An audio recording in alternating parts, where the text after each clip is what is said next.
Namaste. Welcome to the beginning of another live Saṅgha. I'm grateful to be here. I trust you are feeling as well as you can be in this moment. I'm feeling nice and cozy today. I'd love to know how you're feeling, if you want to share, of course. And as our first guests are arriving, allow me to welcome them. Hello, dear Andrew. Thank you for your likes already. Welcome, Naeem, Monica, Eduardo, Green-Eyed Momsta, dear Dan. Hello, dear TikToker, Shafi. I'm from Canada. Hello, dear Moakeen and Kat. Thank you for your likes too, dear Green-Eyed Momsta. Hello, Matt. Allow me to set the intention for this space as being a welcoming environment, open to everyone, regardless of background, identity, orientation, ethnicity, belief system, etc. Thank you, Riven. That's okay, Andrew. I'm grateful to have a wide variety of locations that everyone is from here. I think it's cool how international the space is. Namaskar, dear Dancing Aurora Borealis. Hello, Uryu, Jocelyn. Hello, dear Phil and Inevitable. Welcome, Joe and Gots to Love. And thank you for liking the live, dear Inevitable. Either I'm from Canada or from outer space. I think there's truth in all perspectives, dear Andrew. And I see truth in how one can revere the divine source in us all. And I also see truth in how perhaps paying too much attention to the theology of it all might be burdening our purpose from just being there together as fellow humans.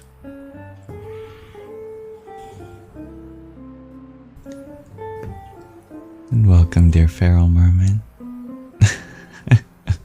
I like you too. Allow me to begin with a Shanti mantra from the Taittiriya and Katha Upanishads.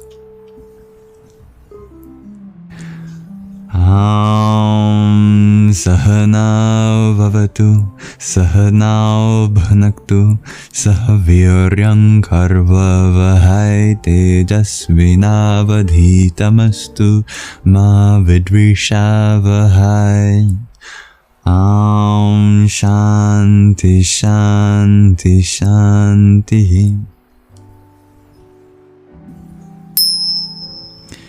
From the ancient language of Sanskrit, that translates in English to something like, may the divine protect us both together. May the divine nourish us both together. May our studies be vigorous and effective, and may we not mutually dispute or hate any. May there be peace in us, may there be peace in our environment, and may there be peace in the forces that act on us. Thank you, dear Neon Jello Pack, for the heart me and hand hearts that you sent. Never expected, but always appreciated. Harihi Om Tat Sat.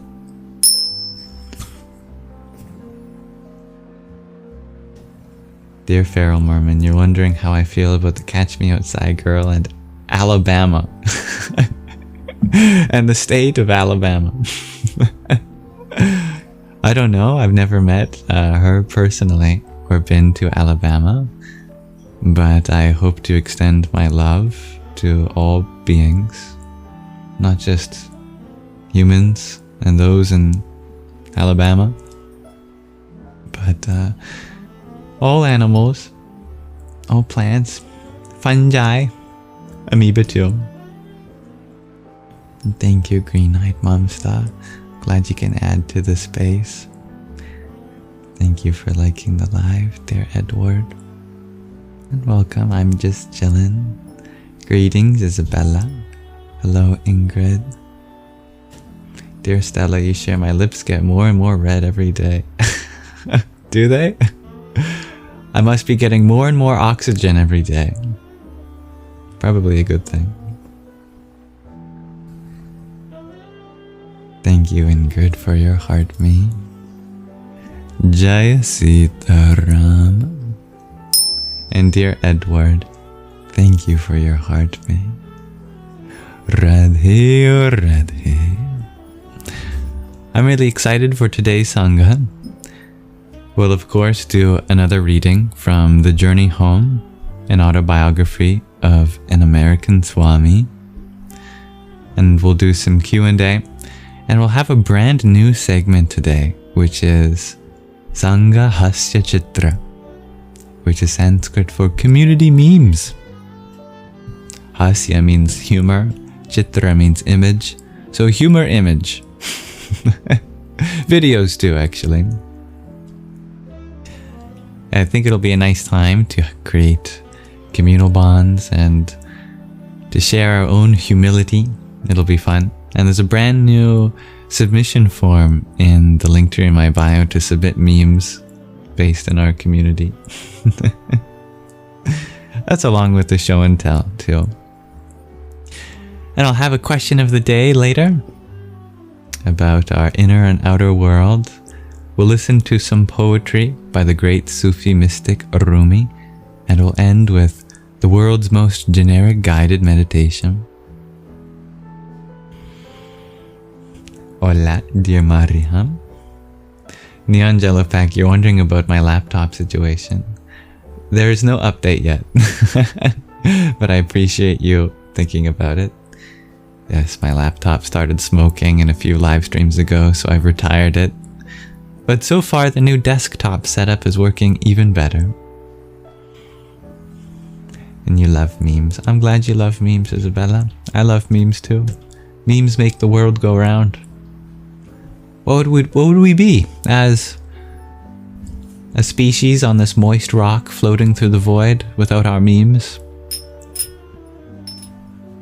They're the foundation of our society. Hello, dear Greg RG. What is memetics? Yes, you're referring to the original coinage of the term by Richard Dawkins, who posed it in regards to genetics being how we carry information biologically. Memetics is how we share information sociologically, through our culture, through our traditions, through our language. There's a certain analogy between our genes and our memes.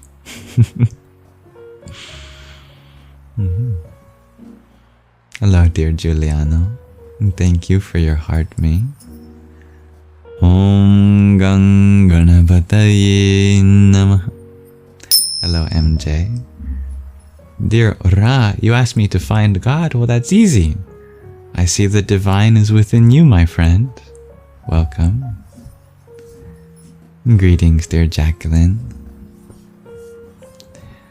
Greg RG, you're wondering what the next evolution of memes are going to look like. Well, that all depends on what kind of survival situation memes are going to have to adapt to. Through the natural selection of what we find funny and unfunny. Perhaps a keen biologist can predict the next evolution of a species, but to predict the next evolution of memes, now that is something science has not quite caught up to. Hello, dear flavors. Mr. Frank, you're wondering if I can say goodnight to Suzanne? Sure. Good night, dear Suzanne. I'm glad you like the video quality, Mo. I do hope to ensure the space to be a good audio-visual experience.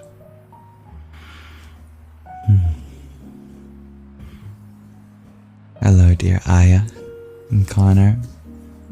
Hello, Stefan from Italy. I've been learning a lot about the antiquity of Italy. For some reason, I've been having a fascination with the Roman Empire. Mind you, I know the culture is very different now in modern Italy, but it's cool to see all the Roman buildings still intact there. Smokey, you're wondering if I've ever heard of absurdism, and hello to you too. Do I have an opinion? I see the truth and the absurdity of it all. Yeah. I mean, I grew up on SpongeBob, which is a very absurdist show, and I still feel that with me now. Hello, dear Mina. Dear Gregorji, you have a big question. Can computational intelligence tell funny jokes? If they can, would another computational intelligence laugh or find it funny?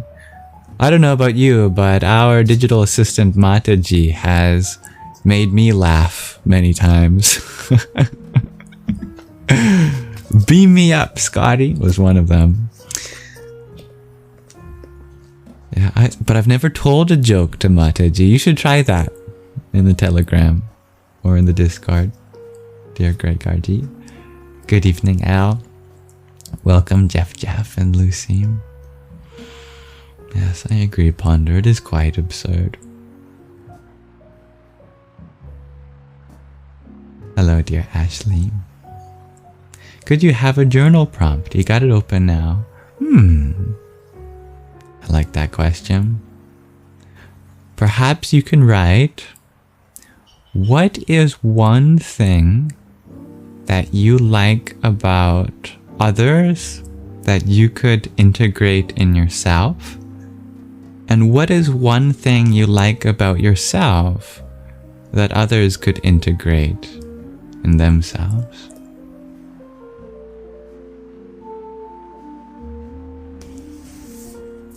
Dear Stella, you share, you grew up and realized you were Squidward. Me too. And then I grew back down and I'm now SpongeBob still. I also went through a plankton phase. Dear Kotek, you ask, am I a Hare Krishna believer? I sometimes like to chant the Maha Mantra. Hare Krishna, Krishna Krishna, Hare Hare, Hare Rama, Rama Rama, Hare Hare. And I do have a lot of love and devotion for the forms of Krishna. But I'm open to give love to all forms of divine and traditions around the world. So none in specific.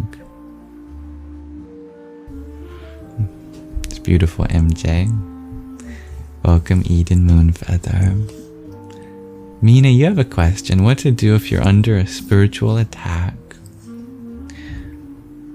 Don't give your mind to any negative thoughts. Don't let fear creep into your mind. Remember that energy goes where attention flows. Focus your mind on how you're being guided and all the lovely spiritual wisdom you have within and around you. Take care of your mental health. Make sure that your body is getting enough sleep. And focus on the positives, dear Mina, and things will get better.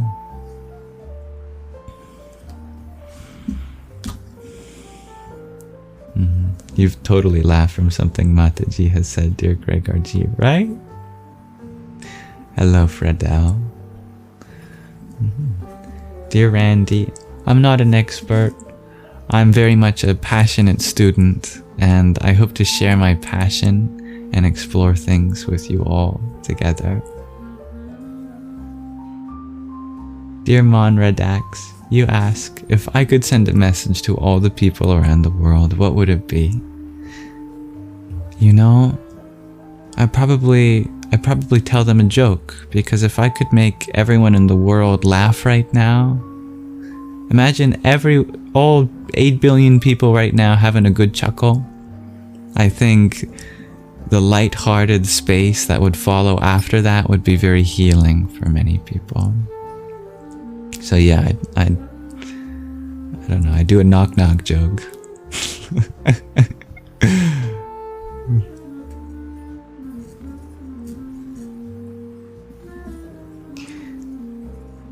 Knock knock. Who's there? Madame. Madame who? Madame voice is reaching all ears in the world. Woohoo!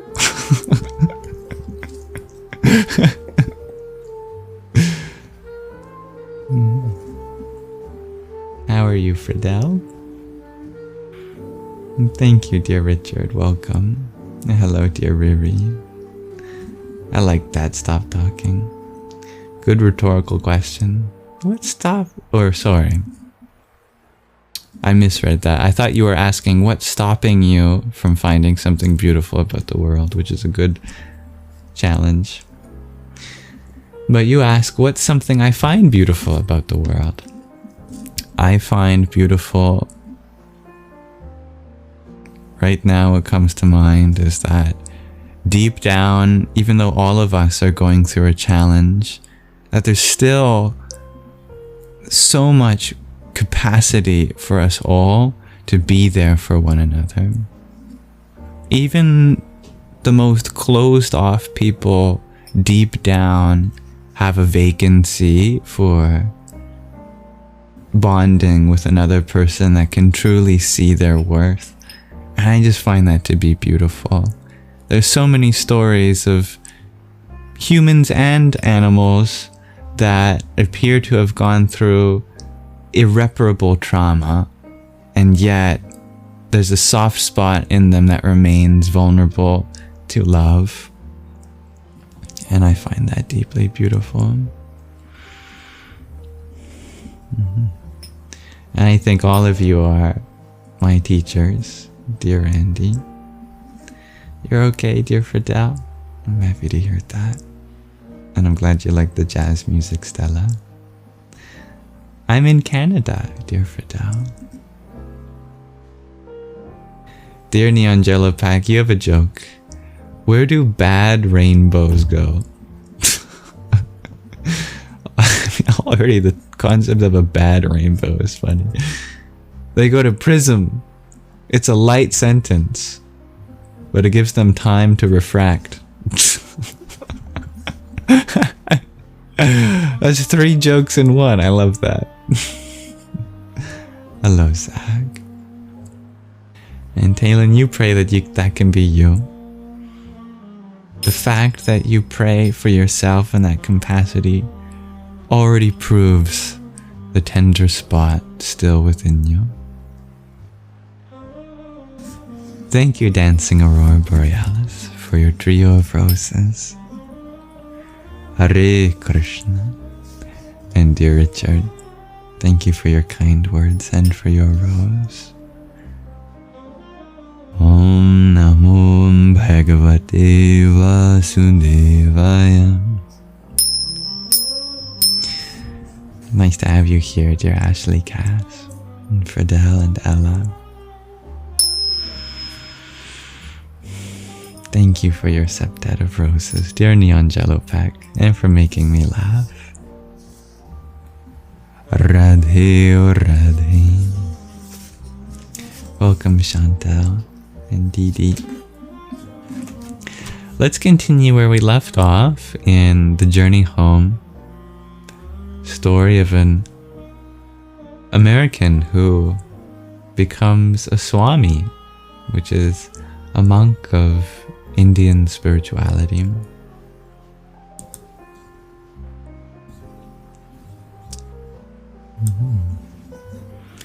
Dear Stop Talking, you ask, is there anything to the concept of chakras worth learning about? Absolutely. There is something in everything that's worth learning about, but I recommend learning that which excites you the most. And if you're excited more by other things, then pursue those things first. It's more about pursuing what interests us rather than trying to find interest in things that people think we should pursue. for us. Dear Fidel, you ask, am I practicing Hinduism? I just practice love and kindness. I try my best. I fail at it every day, but I try to learn from my mistakes and be more loving and kind the next day. And I think that's all we really have to practice in some form or another. Alright, on to our reading. Today we start the 6th chapter of the 3rd act of the journey home. May this reading relax your mind and awaken your heart. Let's dive right into it. Suppressing my occasional fears of what might lie before me, I pressed on. I felt that something special was waiting for me in Nepal. From Patna, I traveled by train to Raksaul, a town near the border between India and Nepal. A truck driver, his hair and clothes soiled by the dusty roads, smiled through teeth stained red from chewing spices. With a wave of his hand, he welcomed me to climb onto his cargo trailer. I found a place among the other passengers. Mountain women dressed in long, faded dresses, with scarves wrapped over their gray hair, and farmers in faded cloth, traveling with their bleating goats and cackling chickens, and sat atop one of the many burlap grain bags piled up under our feet. We jostled along, ascending ever higher up the bumpy road. The cargo area had no roof and was overloaded as much as humanly possible, so much so that we rode higher than the truck's cab. Although the conveyance was neither comfortable nor safe, there could be no better panoramic view of the Himalayas. As we climbed to greater elevations, verdant mountains and valleys stretched in all directions. Snow-clad peaks presided over the horizons and at times soared above us. My lungs feasted on the fresh mountain air, and my flesh thrilled to the touch of the crisp breeze. No one seemed to mind being lashed periodically by monsoon storms. Hours later, in the middle of the night, the truck dropped us off just outside of Kathmandu. Exhausted and angry, not angry, hungry, but you know, sometimes you get angry when you get hangry. I continued on my way alone through the damp black night. Dilapidated wooden houses loomed on either side of the deserted street. But something else seized my attention. From a distance I could hear the mad howling of dogs. With growing apprehension, I began to recollect warnings I'd been given from wandering sadhus about the wild dogs. How by night they roamed in crazed packs, how the pack would ensnare their prey in an ever-tightening circle, ferociously attack and rip their victim limb from limb, how they would then devour the corpse on the spot. Almost as soon as I'd had the thought, an outcast dog, foaming at the mouth, spotted me alone on the deserted street. He flung his head back and pierced the sky with a howl. Seconds later, a pack of snarling dogs charged towards me. Were there 6 or 8?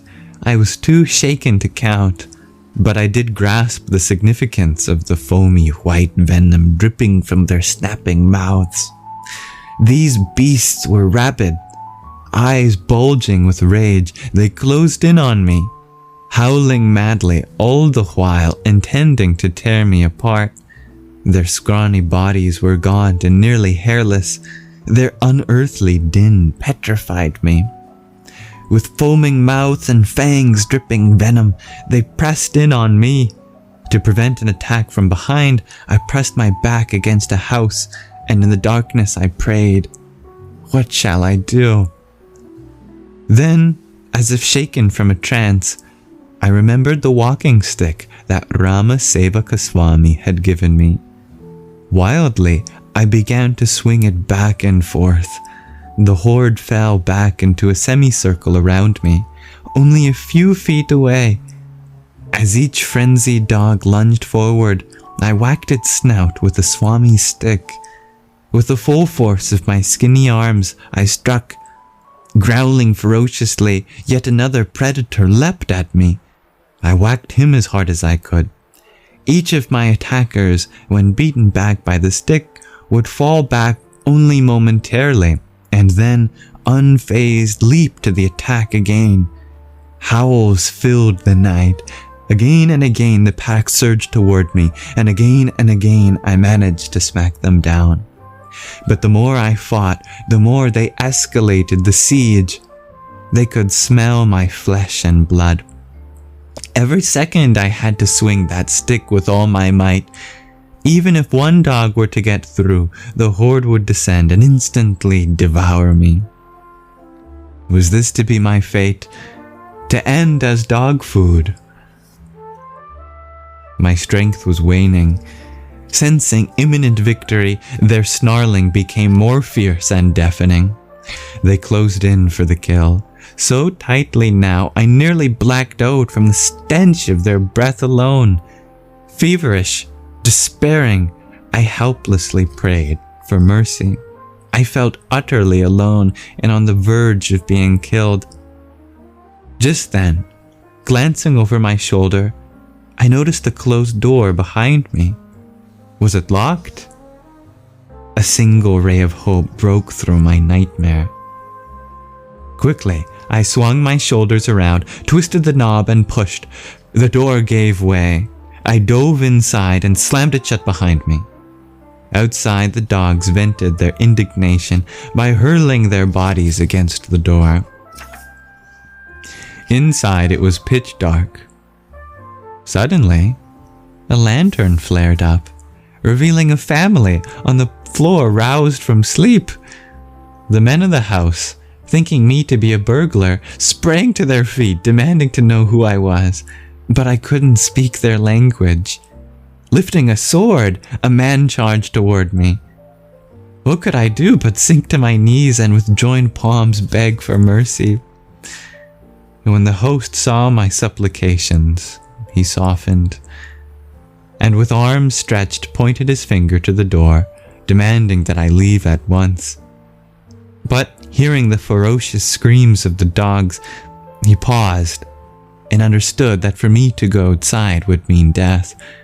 Still, he was apprehensive about this late-night intruder, and he stared long and hard into my eyes as if groping to size up my character and intentions. With only my expression, I pleaded for him to give me shelter. Somehow my silent plea reached him. He placed down his sword and offered me a seat. From this moment he began to see me in a new light, accepting me as a Sadhu who had come under extraordinary circumstances to bless his home. The other residents followed his lead and prepared for me fruit and hot sweetened milk, which I gratefully accepted. I spent the rest of the night as their guest, listening to the pack of hungry dogs barking outside the door until dawn, their fury unabated. I had once heard an old analogy from the American Indians, and it came to my mind now. Within every heart dwell two dogs, a bad dog and a good dog, both at battle with one another. The bad dog represents our debased tendencies of envy, anger, lust, greed, arrogance, and illusion. The good dog, our divine nature, is represented by forgiveness, compassion, self-control, generosity, humility, and wisdom. Whichever dog we feed the most through the choices we make and the utilization of our time will empower that dog to bark the loudest and conquer the other. Virtue is to starve the bad dog and feed the good dog. The pack of bad dogs that attacked tonight, foaming at the mouth with a lust to devour me, was a graphic visualization of what I was up against in my internal journey. As I lay there in relief, My thoughts flowed gratefully to Rama Sevaka Swami. If he had not given me that stick, I would surely have died tonight. I recalled his words, prophetic and true. The stick of a devotee's mercy can save one from the greatest dangers. The next morning, when quiet prevailed and the dogs scattered for the day, I thanked my host profusely and left to visit a temple of Lord Vishnu. Here I heard a group of sadhus praising Janakpur, a holy place in the plains of Nepal, where Sita, the consort of Lord Rama, appeared on earth. Their words invoked my spirit of adventure, and at once I departed. From Kathmandu, I found passage on a rickety bus destined for Janakpur. Hours passed. The bus descended the Himalayan mountains and crossed the plains into a dense jungle where I saw a wild rhinoceros grazing on the foliage. Arriving in Janakpur, I first visited Vihar Kund, a small lake in an open, quiet area surrounded by old trees, quaint shrines, and an ashram, where I was brought before the Guru, Shri Vedji. He was an aged sadhu with white stubble covering his jaw and head. He was overwhelmingly kind and begged me to reside in his ashram with free meals of rice and dal each day. Shri Vedji explained to me why Janakpur was a holy place, known in the scriptures as Mithila. Its glories sung in the spiritual epic Ramayana. King Janak, in preparation for a religious rite, was plowing the soil here when, out from the earth, the goddess Sita appeared right under his plow. She became known as Janaki, the daughter of King Janaka. Mithila was the first meeting place of Sita and Rama, and the place where Rama broke the mighty bow of Shiva to win the hand of Sita in marriage. By this time in my travels, the stories of God's incarnations on earth had become completely real to me. Seeing how enthralled I was, the kindly Shri Vedji presented me with an English translation of two Indian classics, the Ramayana by Valmiki and the Ramacharita-manas by Tulasidas.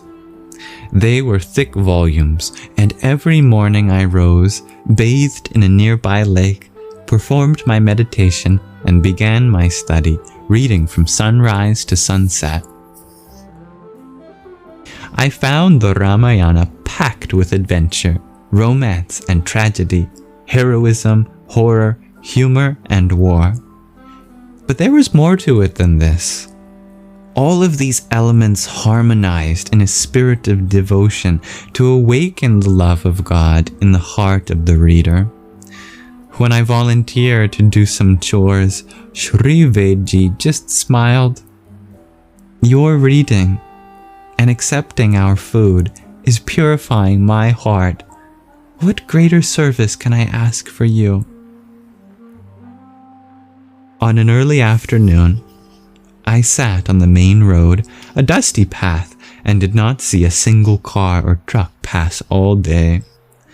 This was not surprising, since giant Nepalese elephants were the common form of transport in Janakpur.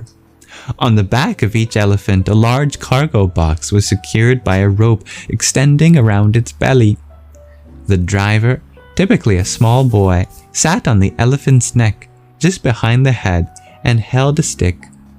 A heavy brass bell hung from the elephant's neck, clanging as it swung from side to side. Each elephant moved with a regal, confident gait.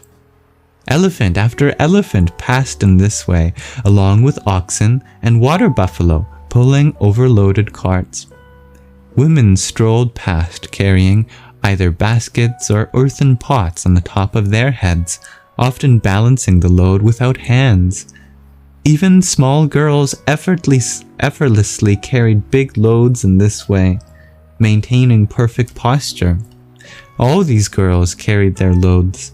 They blissfully sang the glories of Sita and Rama. The peaceful life these people lived soothed my heart. I prayed that Janakpur would never change. Near a sacred lake in the heart of Janakpur sat many temples.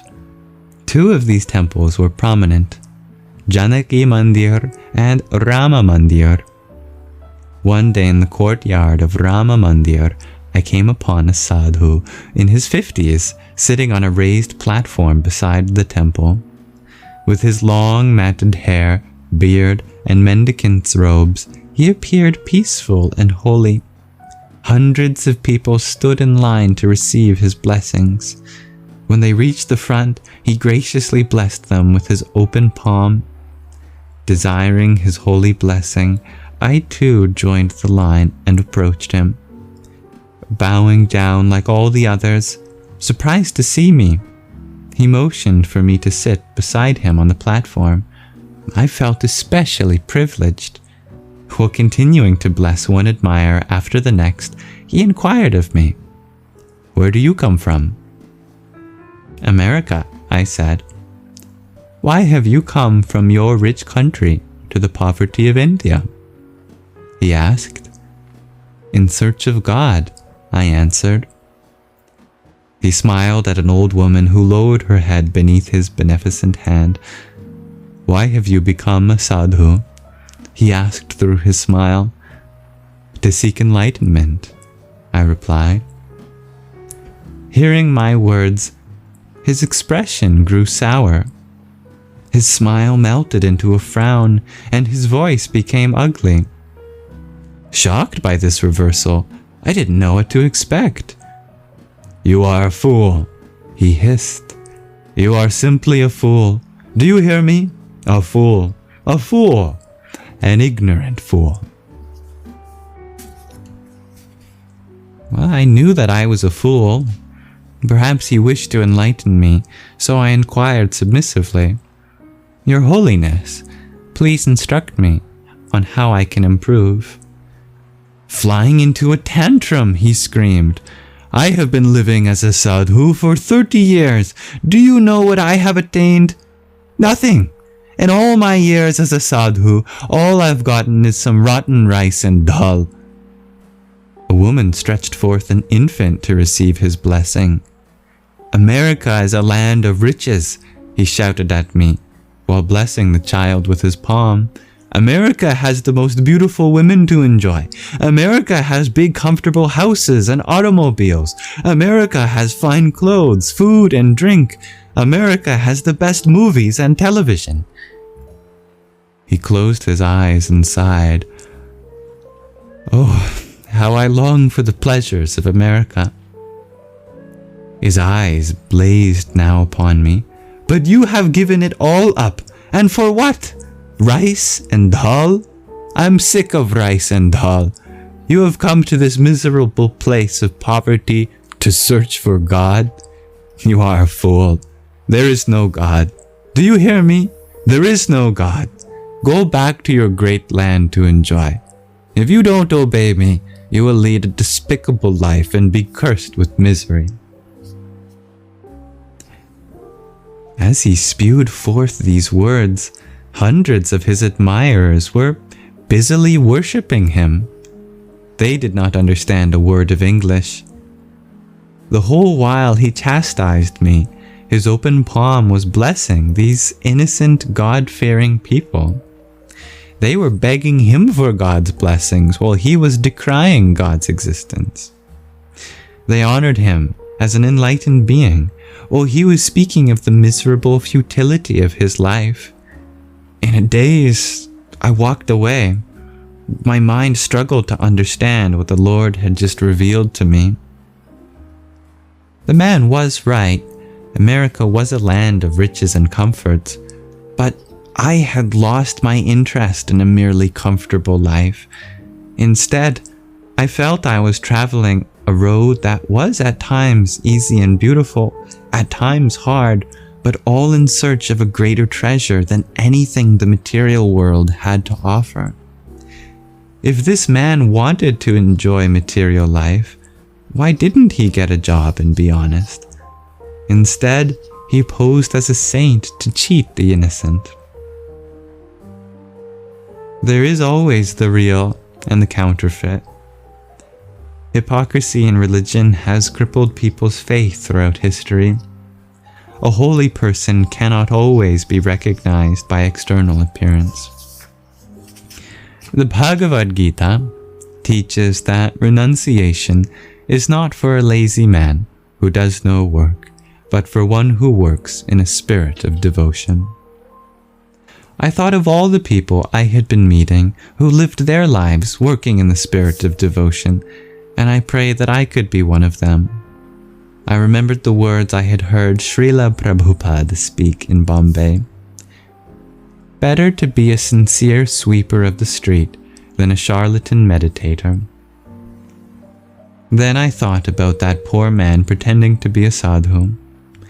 His bad dog is barking loudly, and he's daily feeding it enormous portions of rice and dal. That concludes the 6th chapter of the 3rd act of the journey home. Thank you very much for listening with me, and the next time we'll begin the 7th chapter of the 3rd act of the journey home. What an adventure this is! I look forward to continuing with you. If you have any insights you want to share from our reading, please feel free to do so. That concludes our Shravana section, dedicated to listening. And now my attention can return on the comment section, and I welcome everyone that joined while we were listening. Let me transition now to Manana, the section dedicated to Q&A, and we can discuss whatever's in our hearts and minds.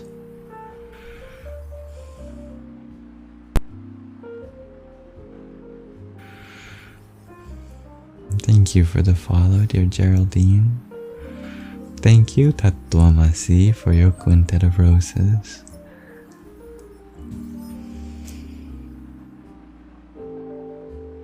Jaya Satchitananda.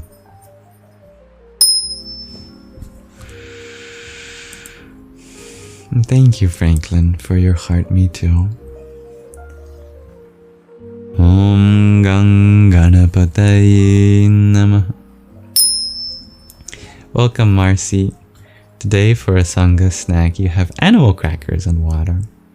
I love a good water and crackers. I feel like a most blessed Victorian child when I have crackers and waters. Something very satisfying about that. Hello, dear Sui. Nice to have you here. Dear Nihoi Minoi, you ask if I'm Buddhist. I consider myself to be a wandering nomad on the spiritual path, and I like to take inspiration from many places, Buddhism being one of those. Hello, Levi. You bring a good point, dear Talim. Hello, dear Zetka. And welcome, Jackie. Hello, dear Artisan. Damien. Sweet Vanilla. Hello, Moonbeam. Welcome back from your scroll, dear Sui. Hello, Ray Ann and Christian. Oli, dear Orla.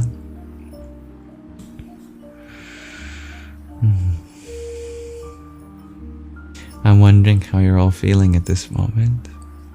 And maybe we could all take a nice breath together.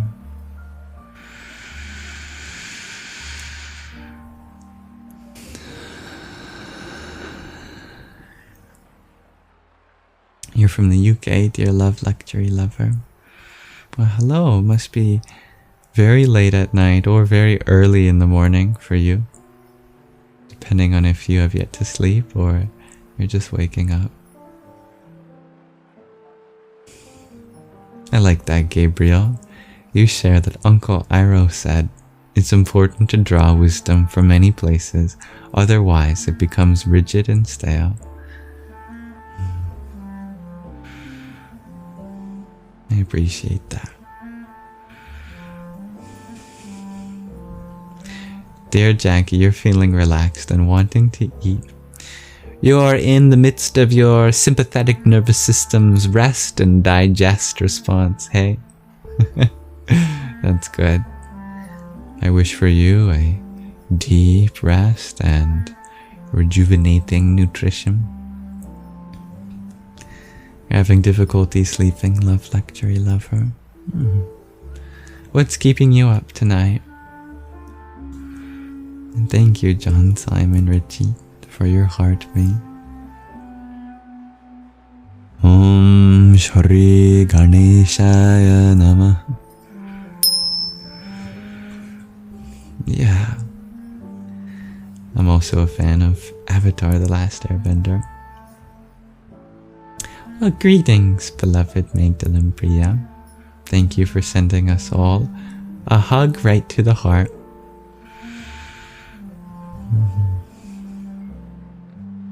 Yes, I understand, dear Talon. And you are right to be aware of both the blessings that you have, as well as in relation to the way others could be blessed. You feel terrific, Riri. That's just fantastic. I'm glad to hear that.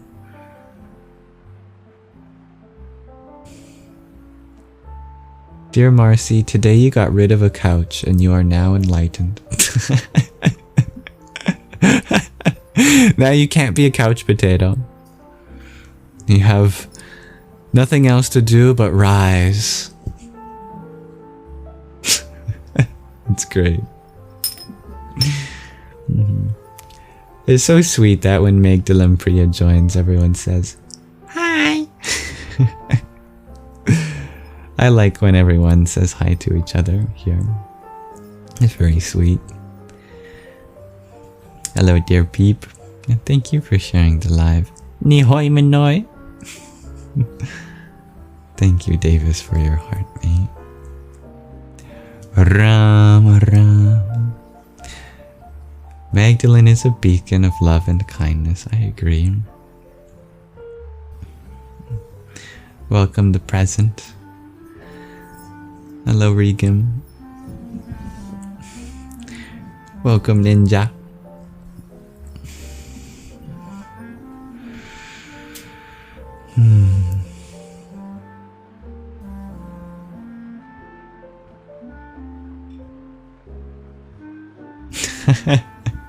Marcy, you share technically you gotta fall, as your new sleeping place is a little loft bed. No, that's good, because it means you're keeping your dreams high. It's good to hold your dreams in high regard. Is it bean time? You know, you'll get potato salad. That sounds delicious, Jackie. I love a good potato salad. Thank you for sharing. Peace on earth, dear daddy of Ninja.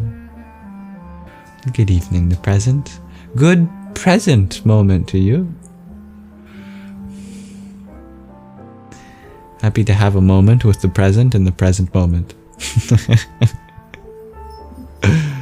Welcome like a bull, King Arthur. And hello, dear Faith. And thank you for your likes, dear Marcy.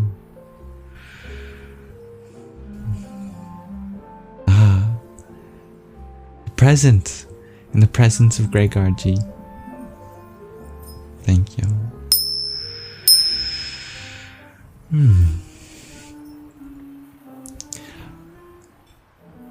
So, my dear Sanghis, I have a most wonderful new segment to explore with you. Allow me to transition to it now.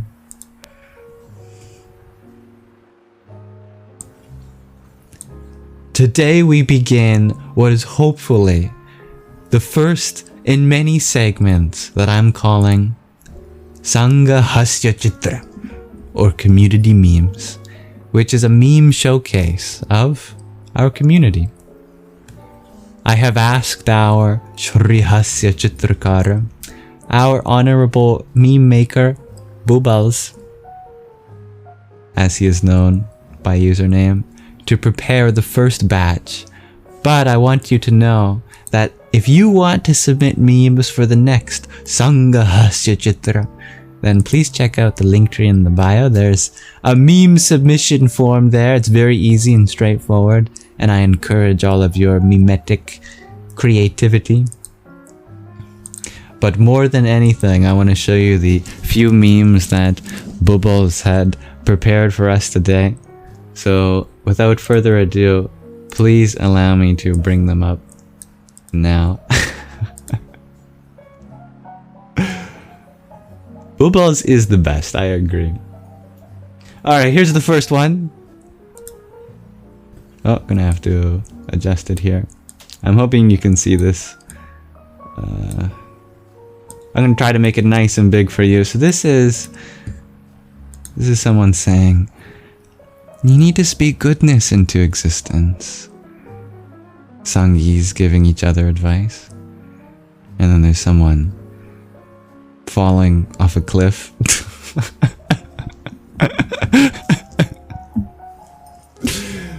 You need to speak goodness into existence. Here's the next one. Here's a video.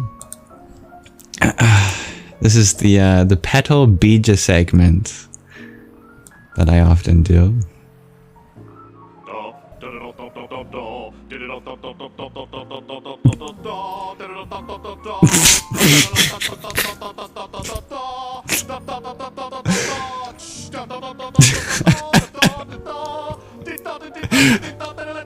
Is that really what it sounds like when I'm doing these mantras?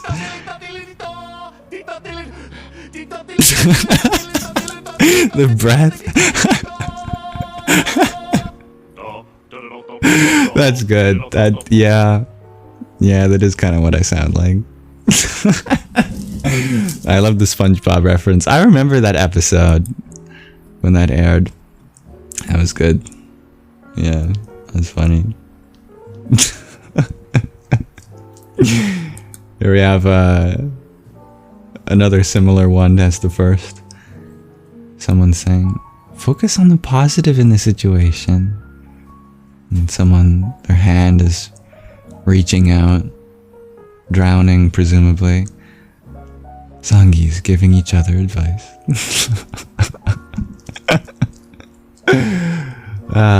Very humbling. Yes. Alright, what is this one? I don't know.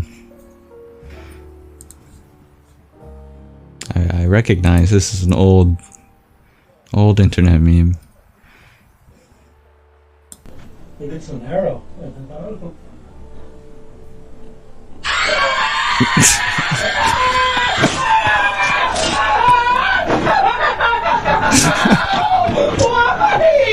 would you do that? It's an arrow. Why? Am I that terrifying? Oh no. That's good.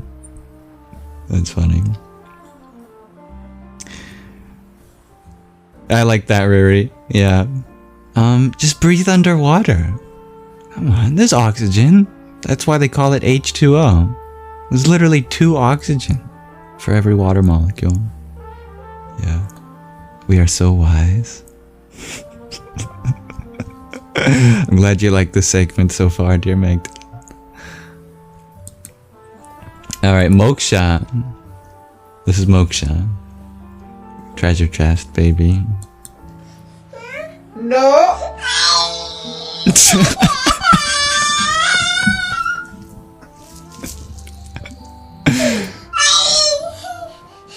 No. No. No, we all want moksha, but no, not happening.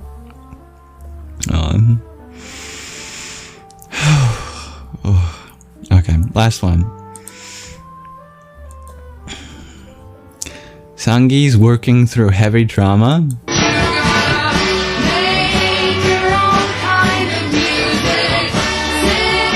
Bubals.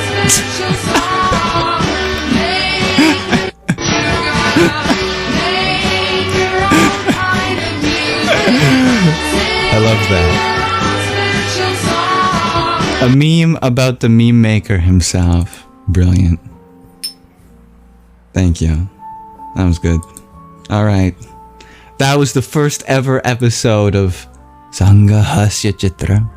I'm very grateful for our Shri Hāsya Chitrakara, our honorable meme maker Bubals, for providing the first installation.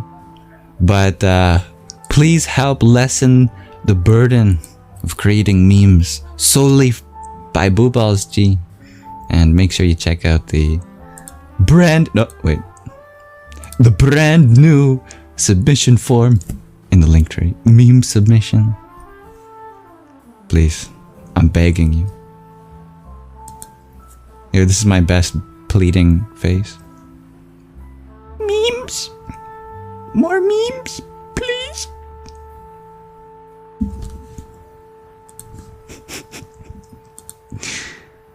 Alright. Going back to ma-na-na-na-na-na-na.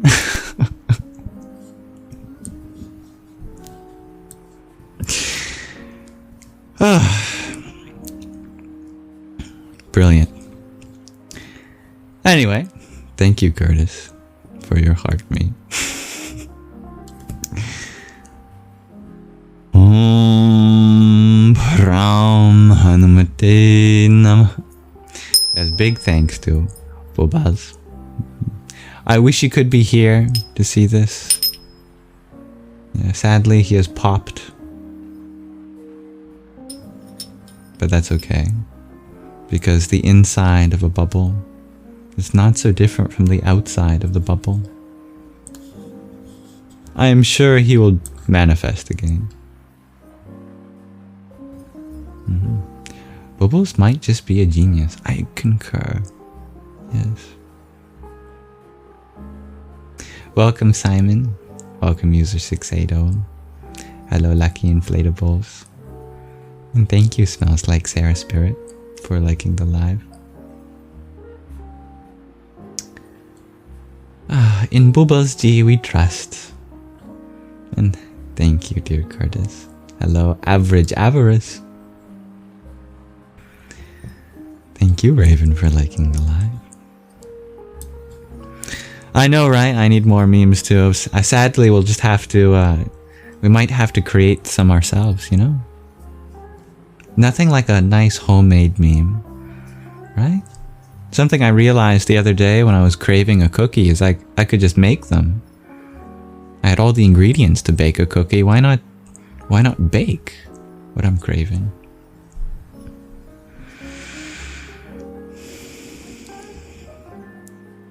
Dear Raven, you're curious about my necklace. Well, I can zoom in for you.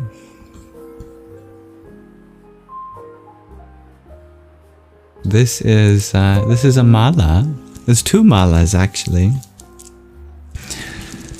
They're used in meditation. They're made of rudraksha seeds from a holy tree that came from the Himalayas. The larger one has 54. In terms of the physical size of each bead, and then this one has 1008. They're used for meditation. Most malas have 108 beads, and you might actually have a mala yourself. If you have a necklace of what looks to be 100 beads, count them. And if it's 108, that's a very special numbered necklace, because that's a meditation instrument.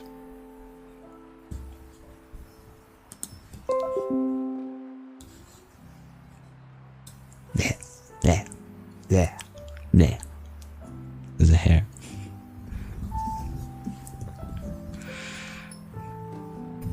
Oh, I'm glad that was useful for you. Is your name Dame? that how it is pronounced?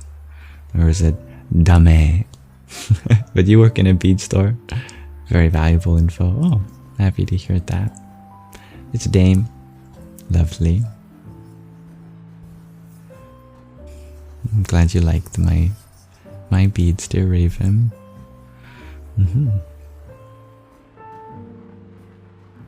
Welcome, dear George. And Dank. Nice to have you here again, dear Lauren. Hello, Elmer.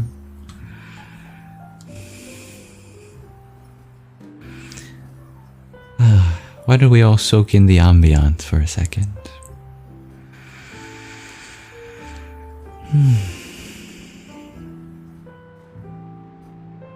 Feel our inner world. In spite of all of our experiences from our outer world, there's the sovereignty of our inner world. And that reminds me, for my question of the day today, I've asked, how does our outer world reflect our inner world? By our outer world, I'm referring to all of the things to see, touch, smell, taste, hear. And our inner world, referring to everything we can think, decide on, identify with, remember.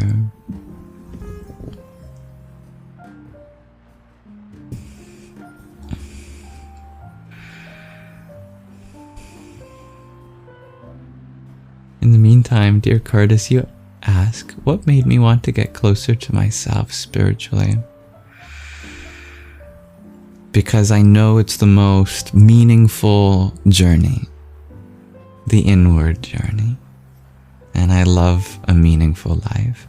Was it Socrates who wrote, Socrates quoting Plato, who wrote that the unexamined life is not worth living?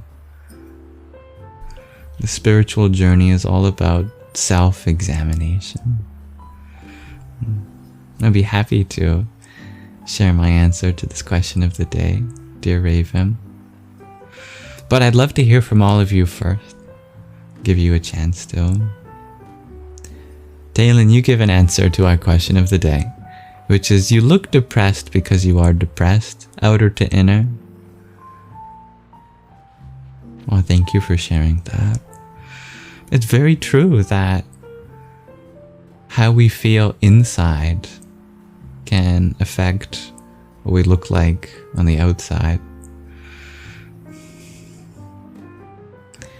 In fact, one way of increasing how beautiful you look, this is true, on a physical level, the way light refracts in your skin, the way your facial muscles hold themselves, the shimmer of your hair, that can become even more beautiful just by making yourself beautiful inside.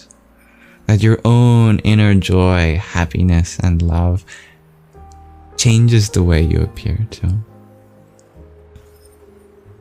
It's not a fully biconditional relationship, but it can flow in that direction. Dear Christian, you share that inner turmoil creates a reality filled with turmoil. 100%. Yes. Neon Jello Pack, you share, if we carry inner peace, gratitude, or joy, we're more likely to notice beauty and harmony around us. Very true. And so poignantly said. And Tattvamasi, you share, because we discriminate the outer based on the inner. Absolutely.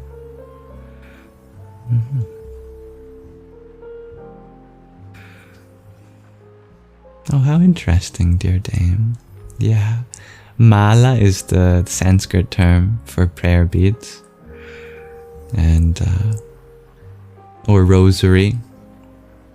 And 108 plus the guru bead, you know, the bead with a tassel or some adornment on it. Because that's what you feel when you're done meditating or praying. After you've done 108 mantras or breaths or prayers, then without having to count, you feel the adorned guru bead. And that's when you decide to stop.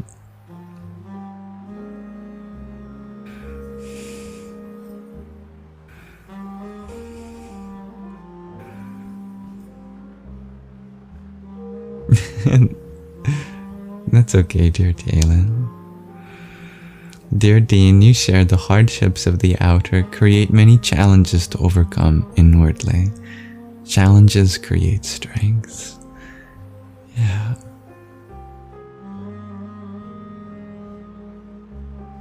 Dear Marina, you ask, how do you do that if you can't even get out of bed? Allow yourself to rest, dear Marina. Don't feel like it's unproductive to stay in bed. I know a lot of people will say that you should get up and get out there, but a lot of that comes from an unhealthy societal idea of what you're expected to do. But if you need to stay in bed to heal and rest, please allow yourself to. You need to withdraw from the world, that's okay. I'm sure it'll be like your cocoon so that your wings can grow and then you climb out and fly.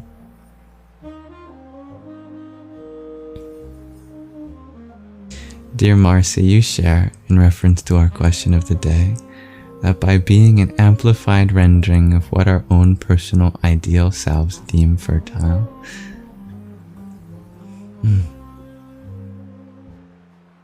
I don't know if that's a standalone comment, but I like it. And dear user 680, you share, if inner quiet, outer quiet. I like that.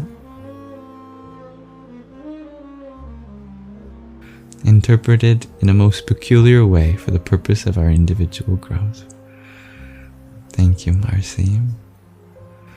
Dear Neon Jello Pack, you share, observing our outer world, such as nature, can reflect universal truths within us. A stomach might remind us of life's turbulent phases, while a sunrise inspires hope and renewal. Oh, you mean a storm, not a stomach? Well, stomachs can be just as turbulent as storms, especially if you have Taco Bell.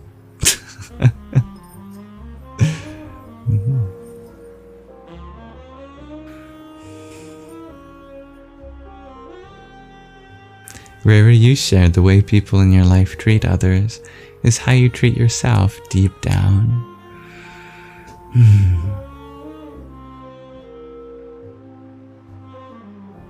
That is a very profound truth, dear Riri.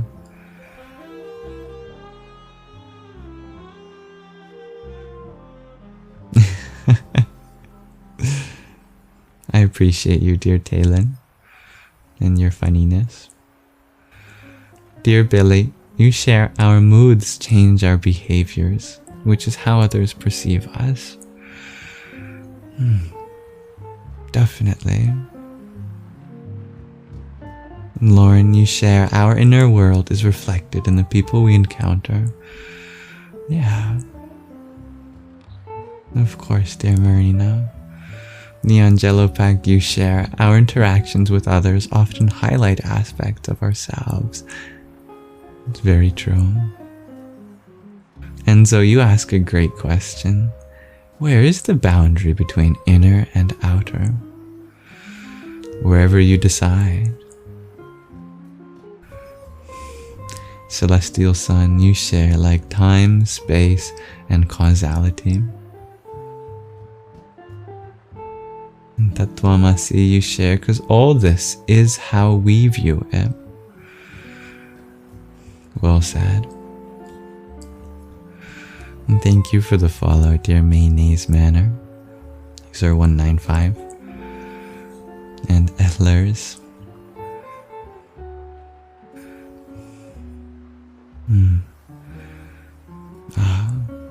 I wish for you a peaceful tummy, dear Christian.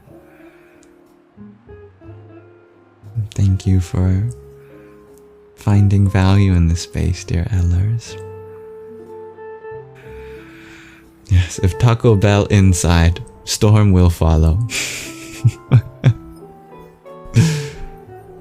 Dear MJ, you share your outer world is mega organized, and your inner world has a designated junk drawer. That's funny. Neon Jello Pack, you share, for example, someone who irritates us may be reflecting a trait we struggle with internally, or an unhealed wound. Yeah. I will add to that, dear Raven.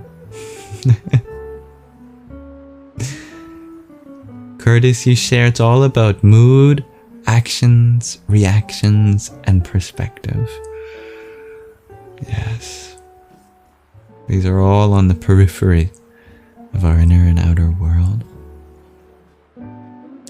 Welcome, dear Scorp and Biscuit. And Celestial Sun, you share that maybe our world depends on the narratives we internalize. That is beautiful and succinct. I see the truth in that. Welcome back from your scroll, Greygardy. Hello, Olivia. Yes, thank you for your empathy, dear Talon. Thank you, everyone, for exploring our question of the day. I may minimize it now, but if you had anything else you wanted to add to that discussion, please feel free to. Like Curtis, you share that an action may change our mood, but how we perceive the action will define our reaction. Yeah. I think you've hit the nail on the head. Hello, Graham. So,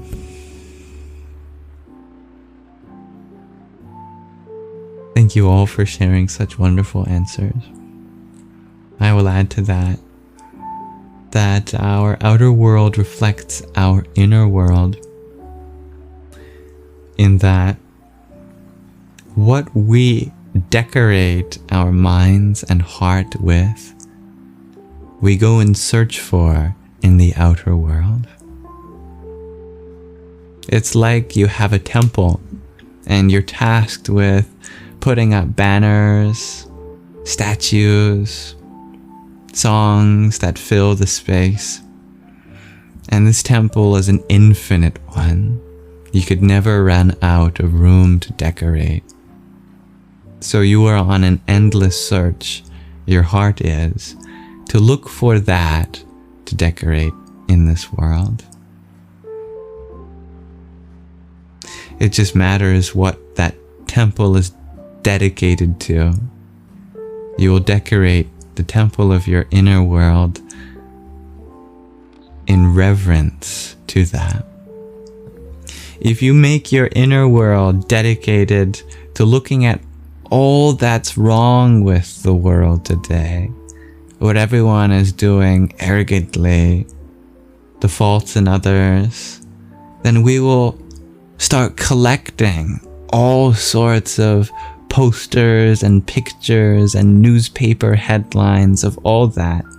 And our inner world will begin to look like one of those conspiracy theorists' walls that has all of those strings attached to each end and put up with thumbtacks.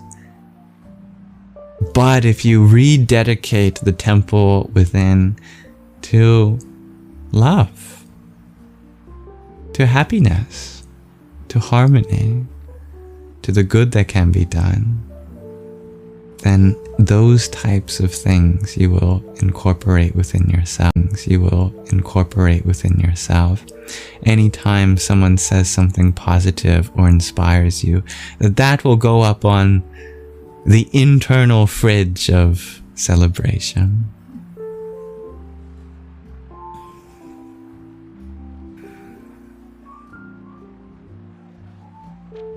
And I like that, Scorp.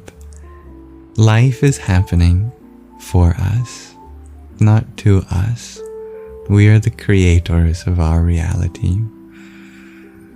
Beautiful. Dear Jai, you share you started to take mental health medication that made you gain weight, inner, outer. That's funny.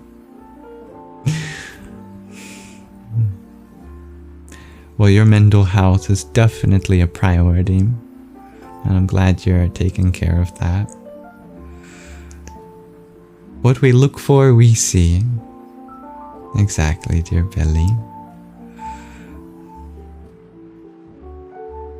Thank you for having a beautiful imagination, dear Neon Jello Pack.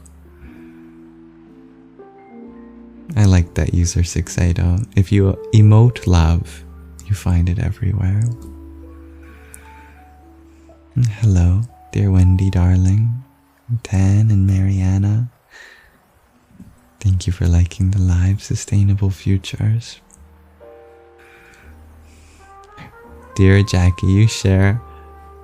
It's weird to talk about this because you'd spent hours cutting out pictures and movie posters all over your wall. Sounds very fitting.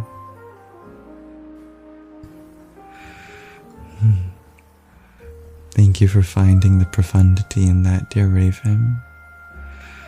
Thank you, I am Princess Mom, for your heart me and finger heart. Hong Kong Jagnavya Nama. Thank you, Feather, for your rose.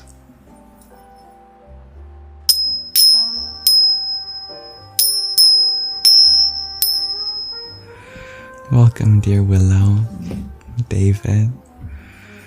I trust you are as well as you can be in this moment. Thank you for liking the live. Dear Grand Lovin and Jackie O, hello. Hello, Mads. Dear Jackie, you share you had to hold back on some of the subject because you want to think positive and not negative. That is a very honorable thing to do sometimes.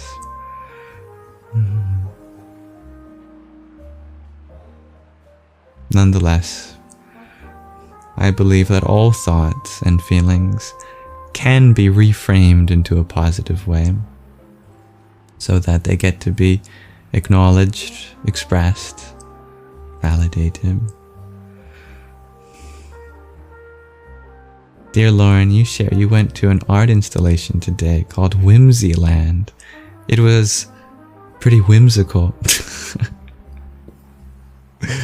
Well, I can't imagine Whimsyland being anywhere else. If it wasn't whimsical, was it really Whimsyland? Dear Celestial Sun, you ask, what do I think about Keynes' transcendental idealism? I don't think I've heard of that before. Maybe you could describe it and we could talk about it together.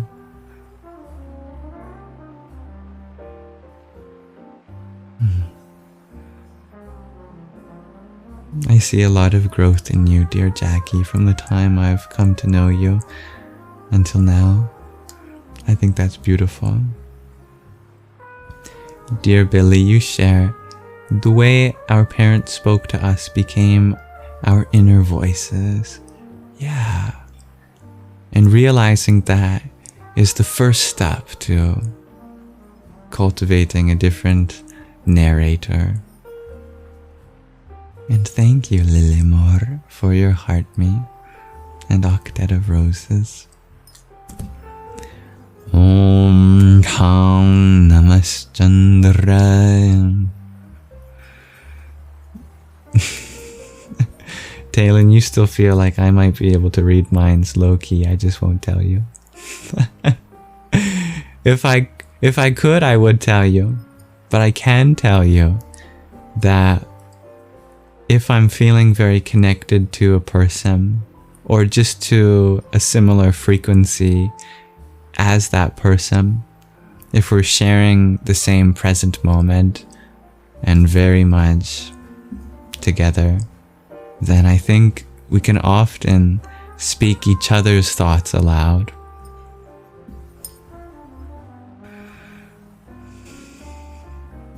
Dear Curtis, you ask, do I believe that certain events are supposed to happen to us to prepare us for our future?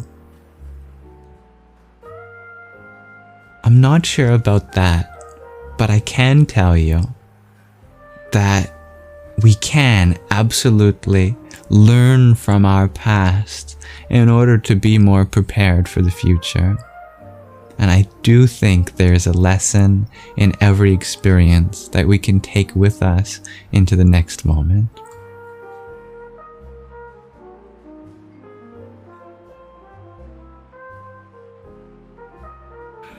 I'm grateful that you found that video I did on the topic of pronouns to be illuminating.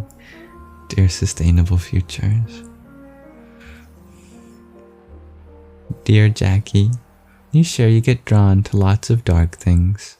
You don't always have to answer the call. It's very true. Yeah. It's very wise. Dear Raven, let me test if I remember what this astrological symbol is. Am I a Pisces? Was that what that emoji is? Is that the Pisces sign? It is? Oh, fantastic. Well, here's the thing. There are many different astrological systems, and so it depends which one you go by. So whichever one you go by, I'll just tell you when and where I was born in case you wanted to figure that out. I was born at 8:08 in the morning on the 1st of October 2001 in Calgary, Alberta, Canada. That's 8:08:01:10:01 in Calgary, Alberta. According to modern astrology, I believe that my sun sign is a Libra. But if you go by more ancient astrological systems, or ones that take into account the precession of the ecliptic, like in Vedic astrology or in sidereal astrology, then my sun sign actually changes to a Virgo. But I have had people tell me that I have a high Pisces energy.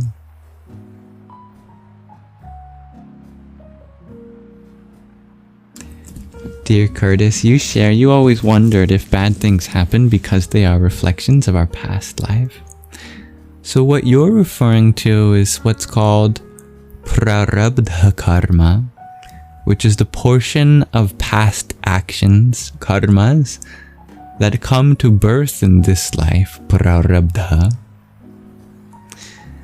And none of them are bad. There is no such thing as bad versus good karma, but there are lessons and blessings. And all lessons are ultimately blessings, and all blessings are ultimately lessons.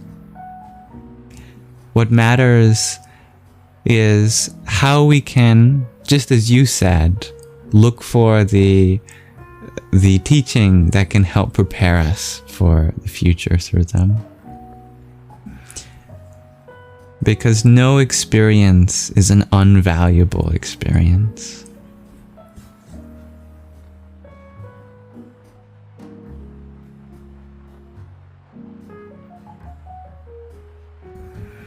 Dear username, you ask, what are my thoughts about God? All I know is that however this universe came to be, I'm really grateful that it's here, and I send my love to that source which has manifested this life that we all share.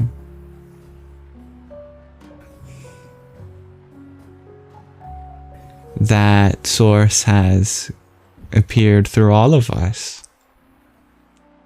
And we're all given our own little dominion, and our ability to make free choices is our birthright.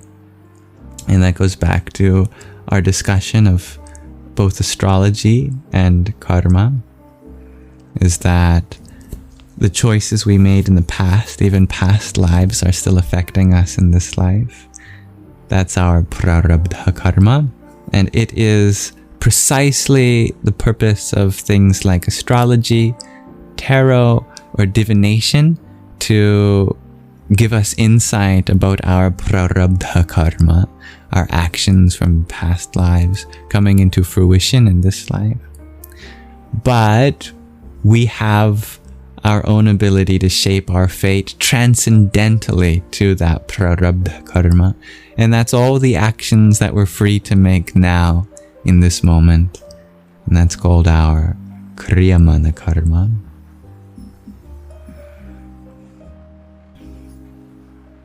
Do I believe in God, asks username.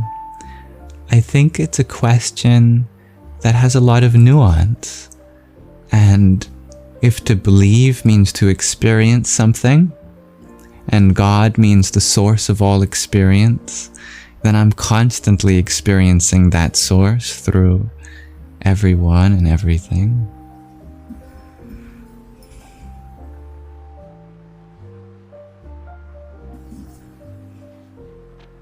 No, I'm unfamiliar with that, dear Tattvamasi. Kundali zodiac, not Kundalini, but Kundali. I've not heard of that. Dear Samsara, you ask, where am I from? Well, ultimately from samsara, same as you. Thank you, dear Jared, for the heart me that you had sent. I wish you well, my friend. Om Ram Ram Ashwini Bhyam Namah. Hello, dear Carson, Nikki. I am Princess Mom. You ask, do I have an Ishta Devata? Do I have a personal form of the divine? For me, it's always changing. There are times in which I'm drawn to Jesus. There are times in which I'm drawn to Krishna. There are times in which I'm drawn to Guru Nanak. There are times in which I'm drawn to Shiva. There are times in which I'm drawn to Buddha. It changes moment by moment, and I see all forms of the divine as one.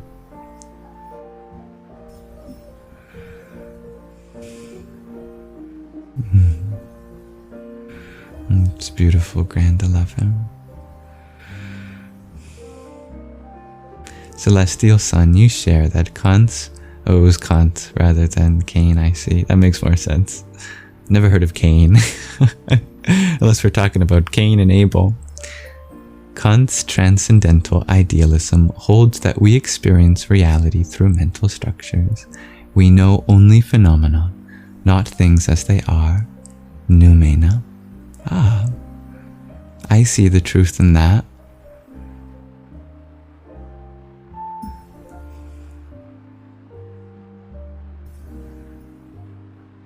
Dear Riri, you share that my North Node is a Pisces, which is a big one about spiritual purpose. Interesting. Thank you for letting me know. Hello, dear Jack. I'm feeling good in this time and place. Thank you. How are you feeling? Hello, dear Homer, Syntax, and Buddy Bo. Dear Jackie, you share that you hope your cut-off relationship with a relative doesn't ruin all your future lives and ancestors' thoughts of you. It won't, dear Jackie.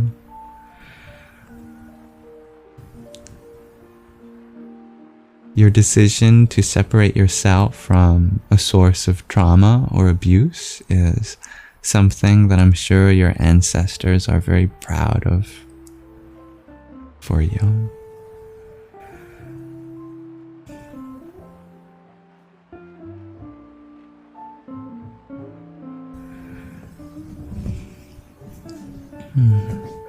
What would you like to explore where our experiences overlap, dear Debbie?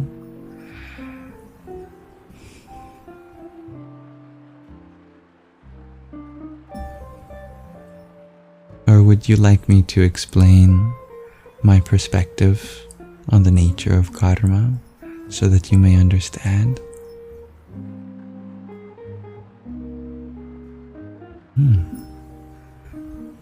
You like the music, dear Billy? Dear Jackie, you challenge the idea of bad experiences. You share that there definitely are ones. I know what you mean. I mean, I've experienced some pretty traumatic things that I don't want to go into detail here. But I've since learned to look at them in a new light. That they taught me things about myself, even though they were harmful in the moment. Even though they created wounds that take decades to heal from, I still don't consider even my own traumatic experiences to be bad ones, because I have learned so much about what it means to be human through them, and I'm actually grateful for that. And that shift from looking at it from a victim to a survivor has led me to heal so much more. Because now I don't see anything I've experienced to be an absence. You know, it's not like I could have experienced something better, but my perspective has become better. And now I look back at my past and see how all experiences have been a gift and a blessing, even if they were really challenging lessons.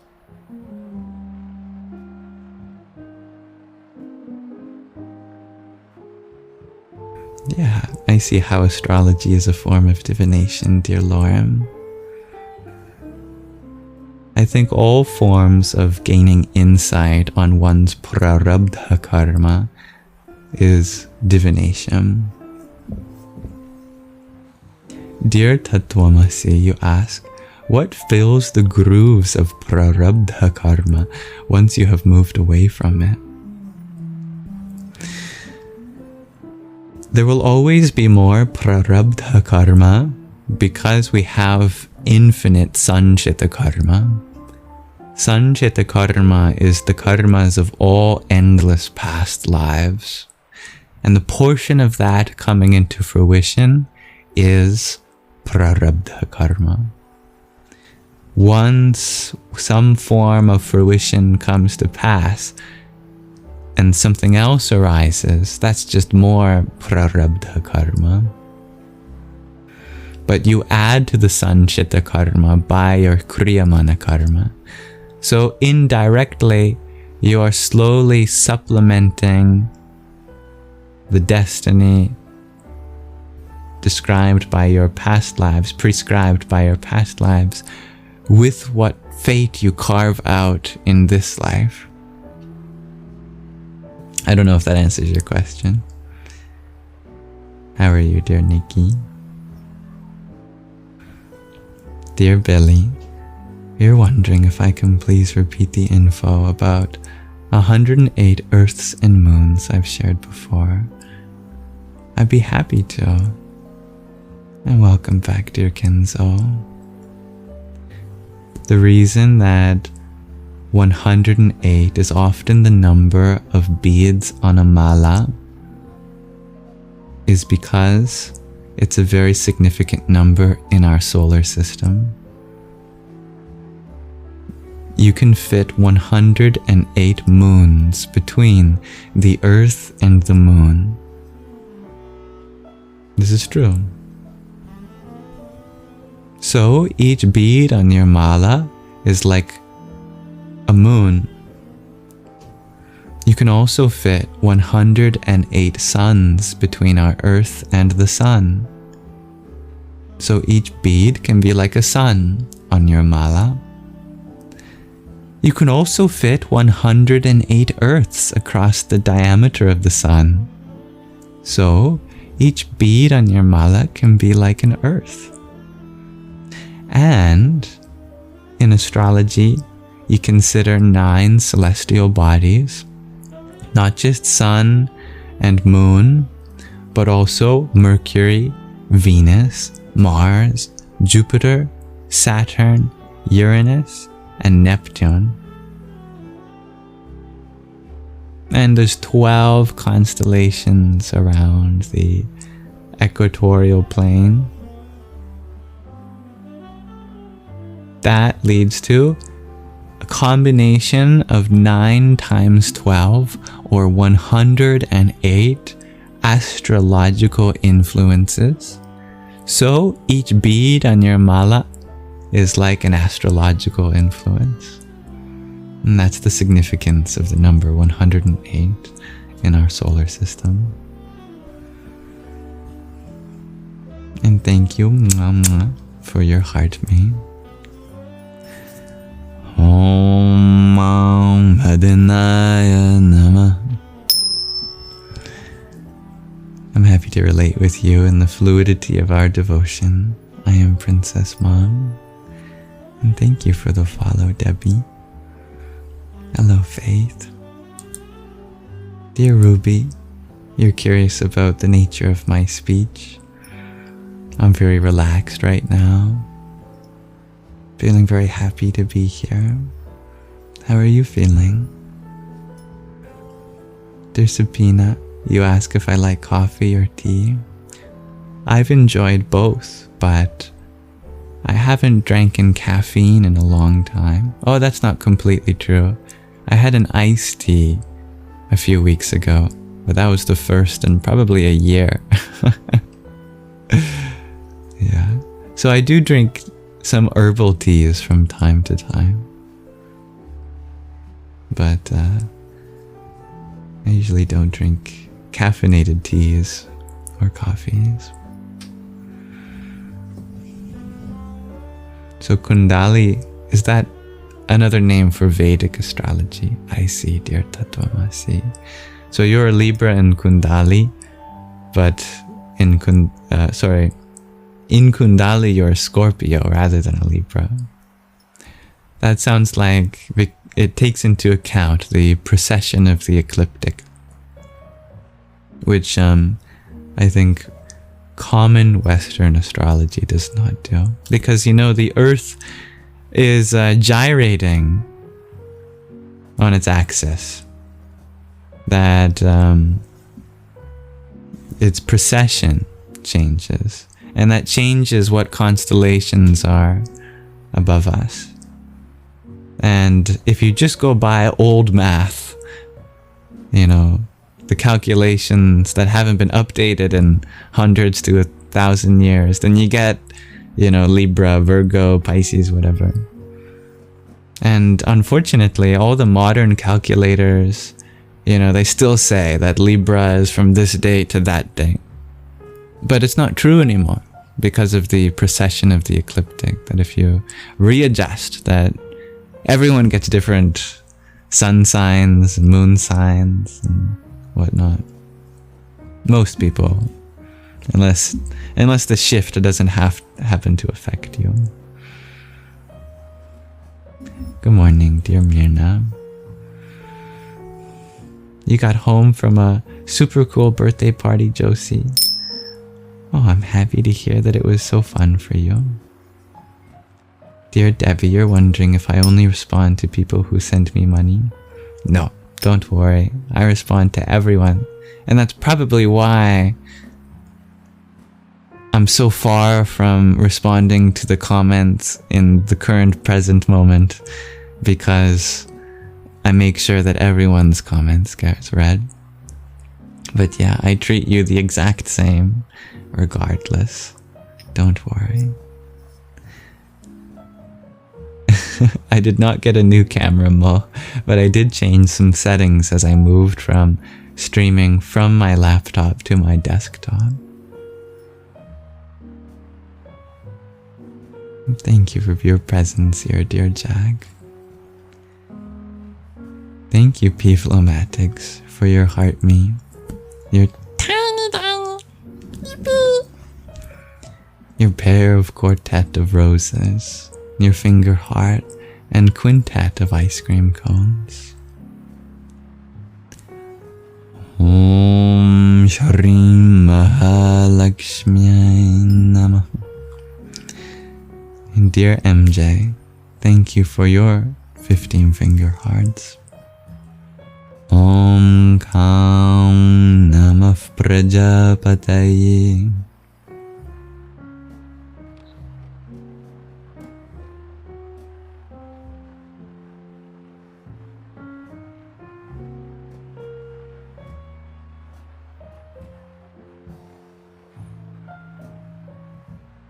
Dear Celestial Sun, you ask, would I say that I'm a rationalist or an empiricist, and why? I think it depends on what the moment needs from me. That there's no one way of thinking or philosophical system that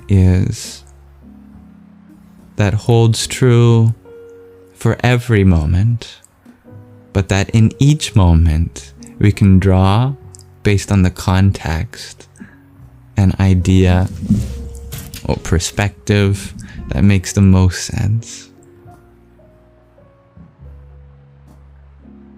Always happy to answer your questions, dear Celestial Sun. Namaste, dear Princess Lotus.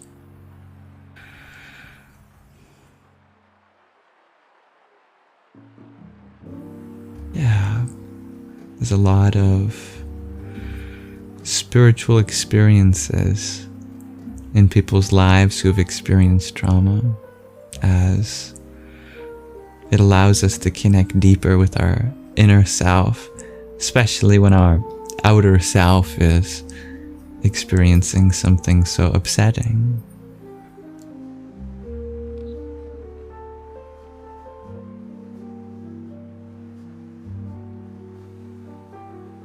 Dear Moh, you ask, would sadhana and ultimately enlightenment destroy the totality of karma? No. Good question. If we remember, karma is just the Sanskrit word for action, and an enlightened being still has to deal with the actions associated with their body and mind, and they're still capable of creating new actions. What does change, however, for the enlightened is that you're no longer attached to the phalam of the karma.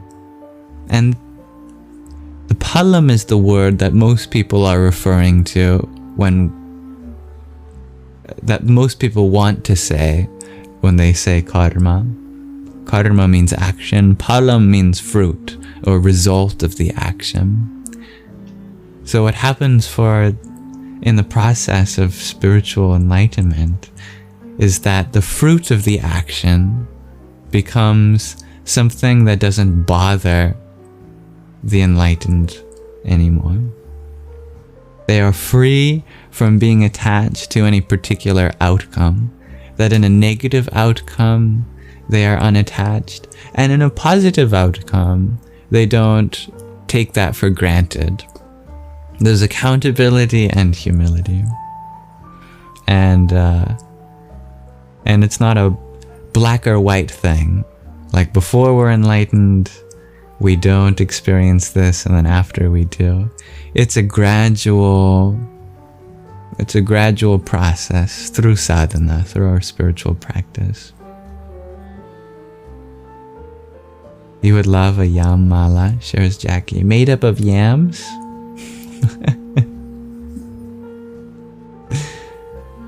Thank you, Anizek, for your heartbeat. Om Namah Parashaktaye. And thank you for your follow, dear Chilltown, Ella, Melania, and Roberto. Hello, dear Cade.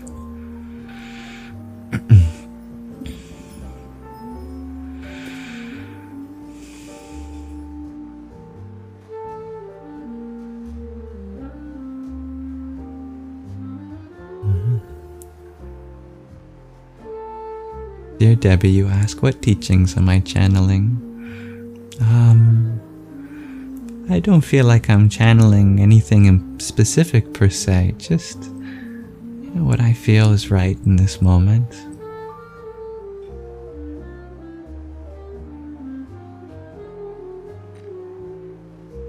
You know your Vedic astrology, dear Lauren.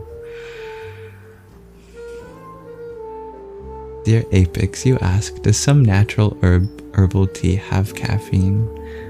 Yeah, I'm sure some of them do. But usually, if you check on the tin or the box, it'll tell you if it contains caffeine or not. No, I'm unfamiliar with the metabolic pathway of the active components of chamomile, dear Gabriel, but I do find it to be very relaxing.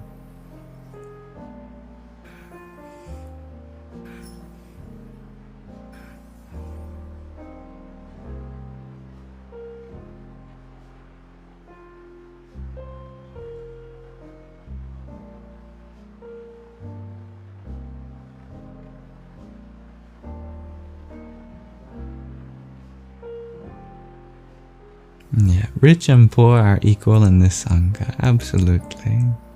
I always believe that spirituality should never be behind a paywall, because the nature of our spirit is that it's universal, regardless of age, gender, race, creed, social status, or anything else. Thank you, Kent, for your heartbeat. Om Namah Shivaya. Dear Apex, you're wondering if I've ever tried psychedelic mushrooms. I have. Dear Gary, you're wondering if I still do math. You like those old videos? Not anymore, dear Gary, but I'm grateful to see you here, and I'm happy to know of your appreciation for a shared interest of ours, mathematics. Yeah. And that's right, dear Riri. Astrology isn't based on the stars, it's based on patterns of human behavior, and we're labeled back then.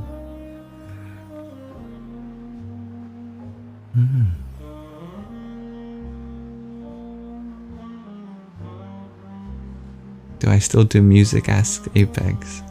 I haven't made any raps like I did in the past in a while. Dear Roberto, you ask, how long have I been growing my hair? I think I decided that I was ready to have it long, maybe 4 years ago, something like that. Plus or minus, I don't know. I haven't been keeping track. Just a natural thing. Thank you, Chocolate Caramel, for your rose. Om Namo Bhagavate Rudraya. I like that, Rhiannon. The more difficult the conflict, the greater the revelation seems. That's funny, Memetics. Dear Apex, you ask if I can give a translation of a Hindi name to English. I don't know much Hindi, but I can help you with Sanskrit. Sanskrit is the language of these mantras and the spiritual language that I often draw from. Hindi is a modern language of India. Sanskrit is by far the more ancient and spiritual.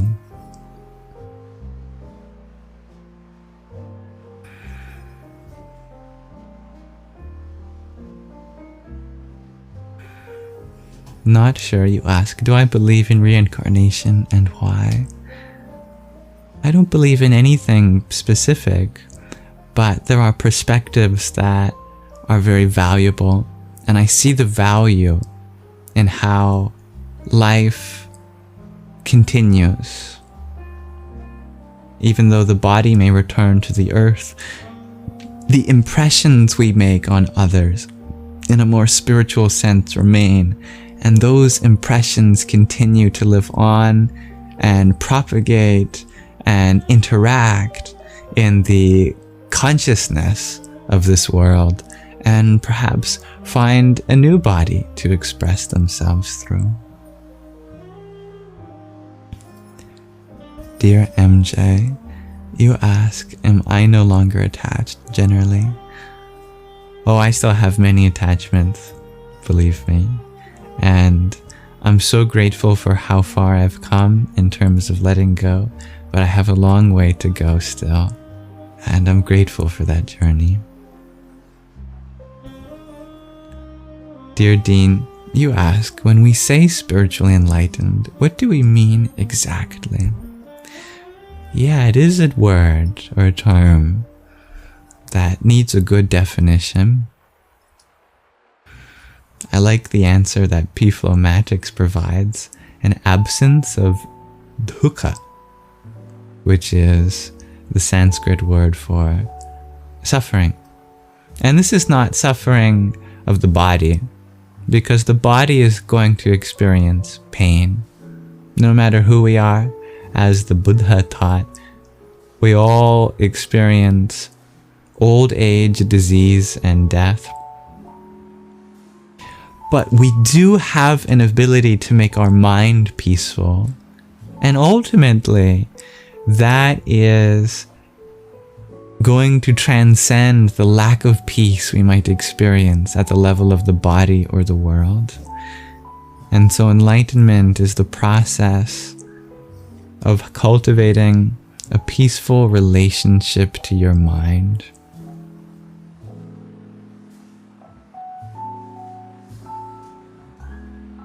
By one definition.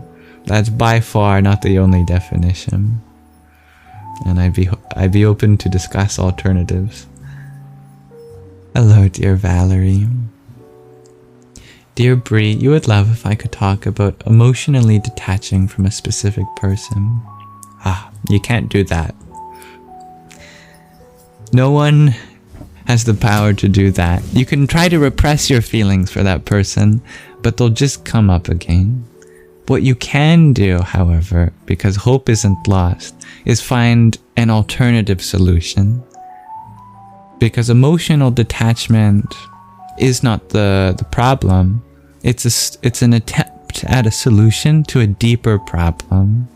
And the deeper problem is that you are suffering from your relationship with another person. The solution, instead of trying to cut them out, is to deepen your own relationship with yourself. Because our outer world mirrors our inner world, if we're having difficulty in our connections with others, that often shows us that we have a difficulty in connecting with ourselves. So holding space for your own emotions, being there for yourself, valuing your own feelings, whatever they are, is going to be a much healthier alternative. That'll serve you well. Dear Apex, you're wondering how old I am. In this body, 23. Dear Smoky Red, you share I say it's not so black and white, and you're curious, do I believe in neutral karma, neutral fruit? Well, it's about what we make of our situations, right? Even a situation that you could consider to be a bad one doesn't have to be considered a bad one. We can reframe our own perspective and look at the situation from a more helpful angle, even when times where maybe your physical health or your mental health may be up in question, or your relationship with others. How can you find an angle into this experience where there's a treasure to be held? I find that some of my most powerful revelations have come from those moments where at one point I saw it as a negative experience, and it doesn't become a positive experience per se, but I saw that inside this experience, inside me, was something positive to benefit. Maybe that's patience, maybe that's an understanding of where my own needs and boundaries are. Maybe it's empathy for others who go through similar things as I just did. So I personally don't even see karma on a spectrum of good versus bad, or more accurately, as you said, the fruits. I see it more as how you choose to see it. Do you choose to see this outcome that you're experiencing in a negative, neutral, or positive light? That is our eternal freedom. But the karmas, the actions themselves, of course, we can become more selfless in our actions to serve the collective, and that includes ourselves, rather than just our body or our senses. Hello, Monster Crane. Good morning, dear Ari. I do have a partner at this moment, dear Jenny. Dear Kansai, you're wondering if I can share my beliefs. I don't have any designated list of points that I could reiterate, because my beliefs are always changing and evolving with the moment. But if you stick around, I'm sure you'll get a sense of the many perspectives that I look at life through.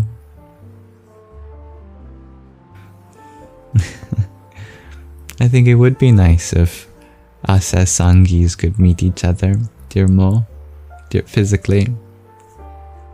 I think it's time to shave. My hair follicles are getting itchy.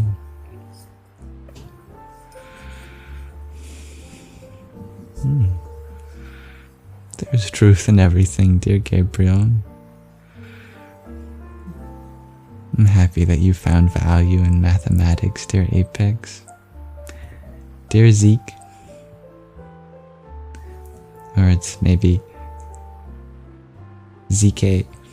You can tell me if I can pronounce your name better. You ask, is there anything that can make me angry? Yeah, I'm sure there is, but whatever it is, it'll be the last time that it makes me angry. I have taken a vow in this life that whatever makes me angry, that'll be the first and the last time that it makes me angry. So I invite anger. If someone or something can make me angry, I'll be grateful, because I'll know that that's something that I can then work on to not be reactive next time.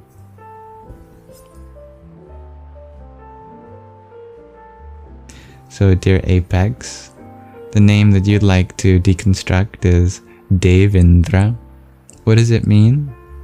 Well, Deva is the Sanskrit word for a deity, and Indra is a very old, in fact, Rig-Vedic Sanskrit name for a particular form of the divine. Indra is the divine that presides over our material world and our karmendriyas, These are organs of action, like our hands. So Deva Indra, or in Sanskrit it would be, according to Sandhi rules, Devendra, because the A at the end of Deva would join with the E at the beginning of Indra, and it would form a palatoguttural monophthong, a Devendra, which means it means form of the divine that resides over the world and our activities. It's a way of empowering that Indra works through us, and that's something to be mindful of. Dear Smoky Red, you ask, what is the Sanskrit word for progress or growth? I don't know. Let's look it up.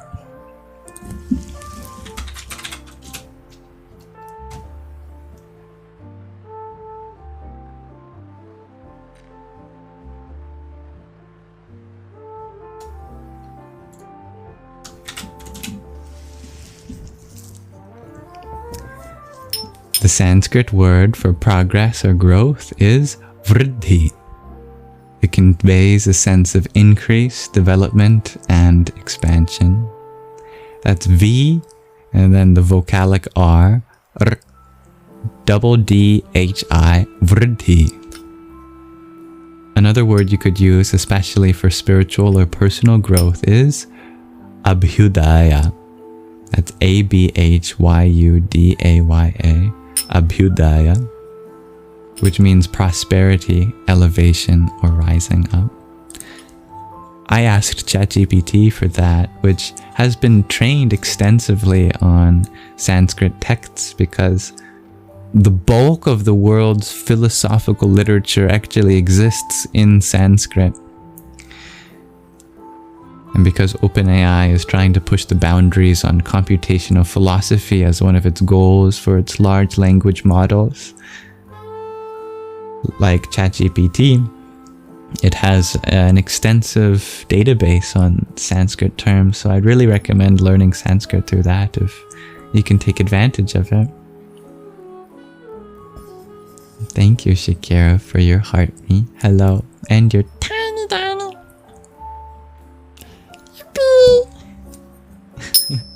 Thank you, Angela, Fafa, and blue heart emoji for your follow. Hello, dear Urad. I think, therefore I am. That's funny. You're very welcome, Bree. Jai Shri Vishnu. Hello, dear Nanda. Ah, I like that, Mo. Yes. To reframe an unfortunate situation, you can attempt to see the opportunity that the experience held within itself, rather than the form. Your funny smells like Sarah Spirit. Dear David Wilborn, you share that Nisargadatta says it's not important how long the body lives. Do I agree? I see a lot of truth in the words of Nisargadatta, and he has a very powerful way of speaking. I see the truth in that it's not the age, it's the mileage that counts, right? Living a highly fulfilling life does not need to depend on the length of one's life. We can celebrate the lives of people who lived short lives. What matters most is, of course, the culminating contribution of their life. And even someone very young can make a big impact in the world around them. Even those with chronic ailments. Even, God forbid, a baby that dies young has made a lasting impression on its mother, father, family, friends, and it's still a life worth celebrating. But of course, we should all strive for a world where people can have higher life expectancies in health and happiness. A yogi still has a will to live, because the longer they have their body, the more they can continue in the spiritual work that they do. Obviously, some of that survives lifetimes, but it's not like it's easy to reincarnate back to be the head of the organization you were last time and continue from there. You know, people would probably reject you, even if you went up and said, "Hey, I'm the guy that died, and I'm here to step back into president of this organization, continue where I left off." It almost never happens. So as long as you do have something specific that's tied to this body and mind in this life, it's good to keep your body and mind alive so you can continue that.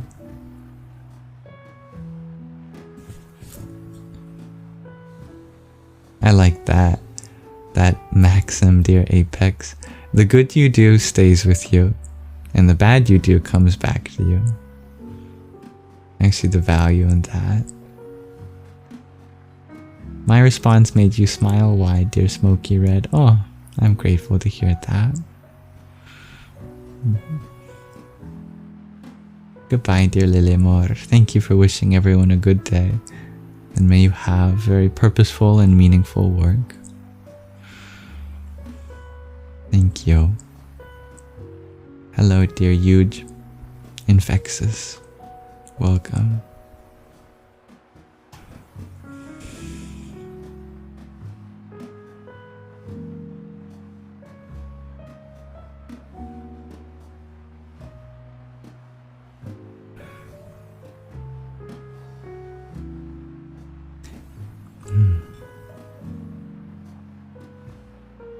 Dear Gabriel, you share there's definitely no truth in things like bloodletting, was your point.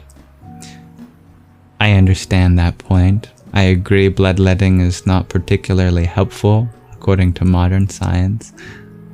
However, even if something is 99.999% unhelpful, there's still a 0.000001% that doesn't deserve to be rounded out of existence. For example, there was truth that our ailment affects our blood, and that subtle connection led modern scientists to realize that many treatments could be cured by making sure that the blood is healthy and all its biological markers. And there's also the point that sometimes such processes, when you inflict harm on the body, do trick the body into rejuvenation. This is no way in any means a recommendation for bloodletting, of course. But there's the truth. There is an element there. And I think that's still valuable. And my point is not to justify anything like that, but not to categorize anything in life in terms of absolutely truthful or absolutely untruthful. That if we can at least bring our awareness to the element of truth within everything, that we personally will live much more fulfilling and meaningful lives. Otherwise, we can often put ourselves on pedestals and feel like because we have this knowledge that other people don't, that justifies any sort of hierarchy or feelings of authority. The truth is that everyone is unique in their experiences, and I hope to look up to everyone as having an equal ability to teach me something new from their perspective, regardless of how different it may be. And that definitely includes you. Thank you for sharing the live, dear Carly.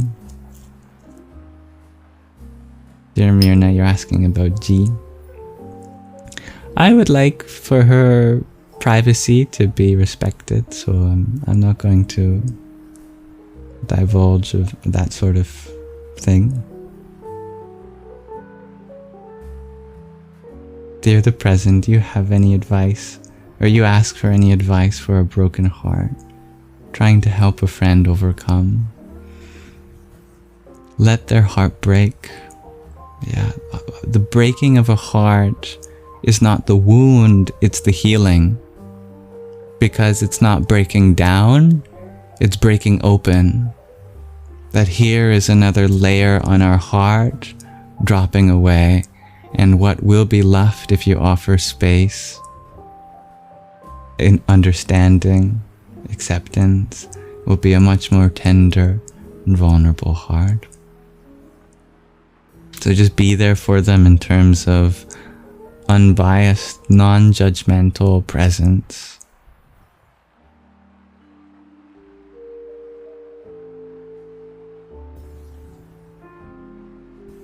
Dear Mo, you ask if I would try the hemisync meditations from the Monroe Institute.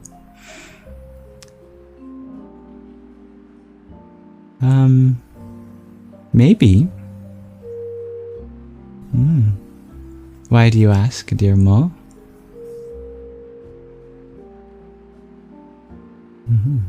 Dear Tattvamasi, you share that Indra is also referred to as the Lord of Gods. He's also related to thunder and rain. Indeed. I did remember, you've reminded me of the etymology of the word Indra.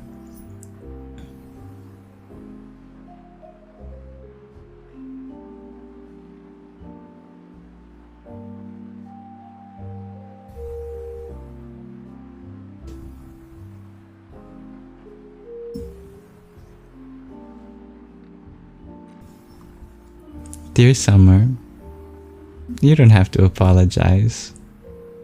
You ask, is this a religion? No. This is a TikTok live.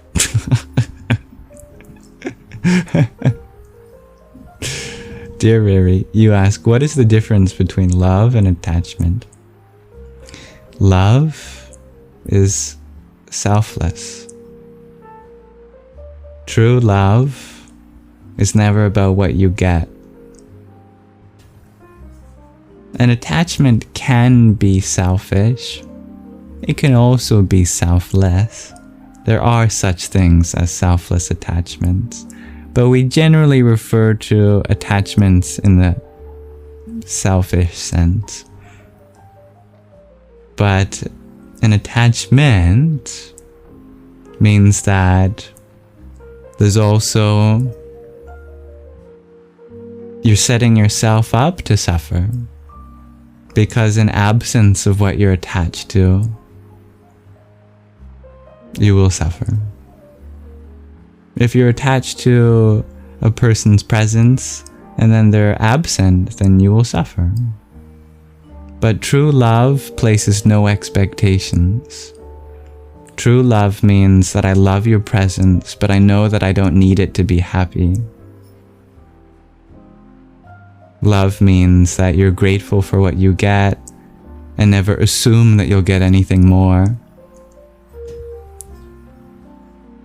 True love means you know you're never disconnected from them and that what you love eternally remains a part of you.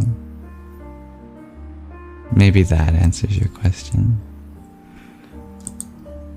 Thank you, Edward, for your finger heart. Om Tryambakam Yajamahe Sugandhim Bhushti Vardhanam Urvarukam Iva Bandhanan Mrityor Mukshiya Mambratat.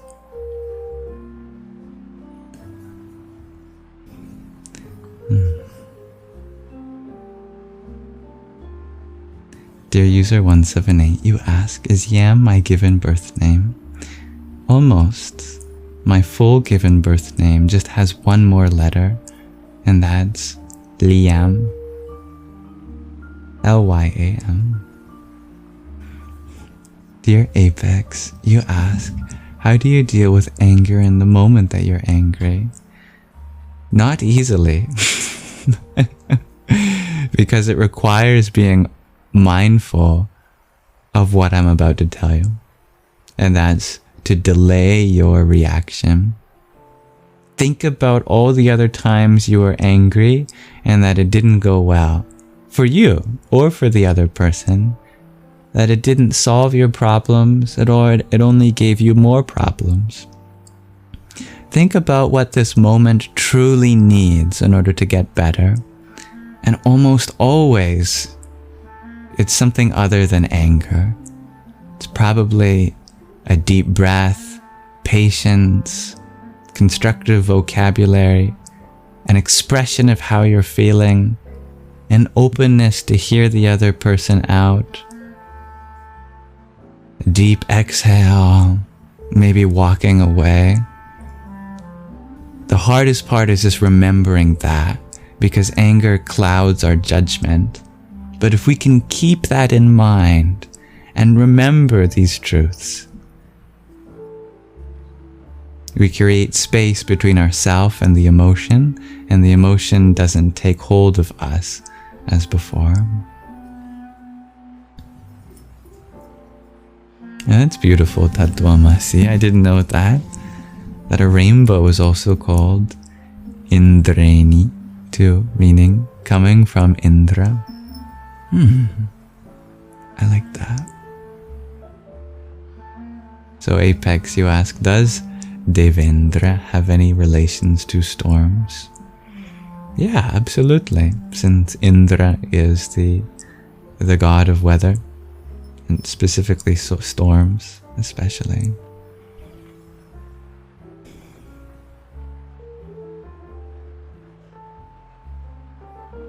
I'm sorry.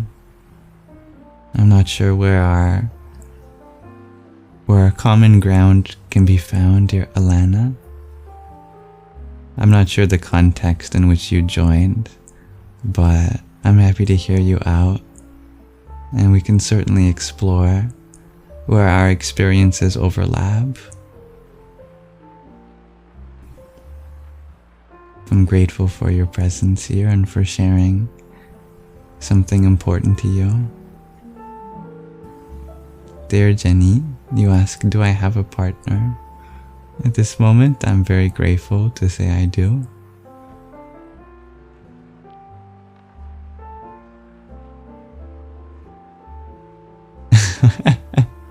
Dear P-Flomatics, you share you meditated today, and the only thought you had during it was, am I meditating?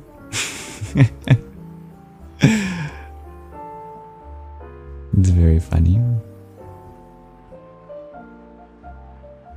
Dear Nanda, you share you started to worship Vishnu spontaneously at 3 in the morning, and now it's 6 in the morning. Oh wow. You really made use of that Brahma Muhurta, that hour of God.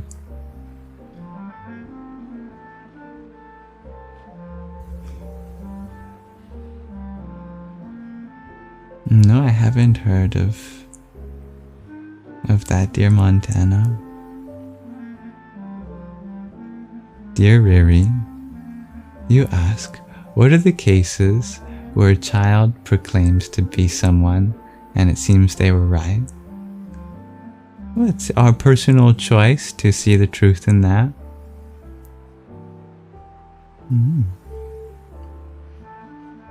What's right is not for everyone, but for everyone's individual relationship with that person. I do feel like children are much more connected to their past lives than us as adults.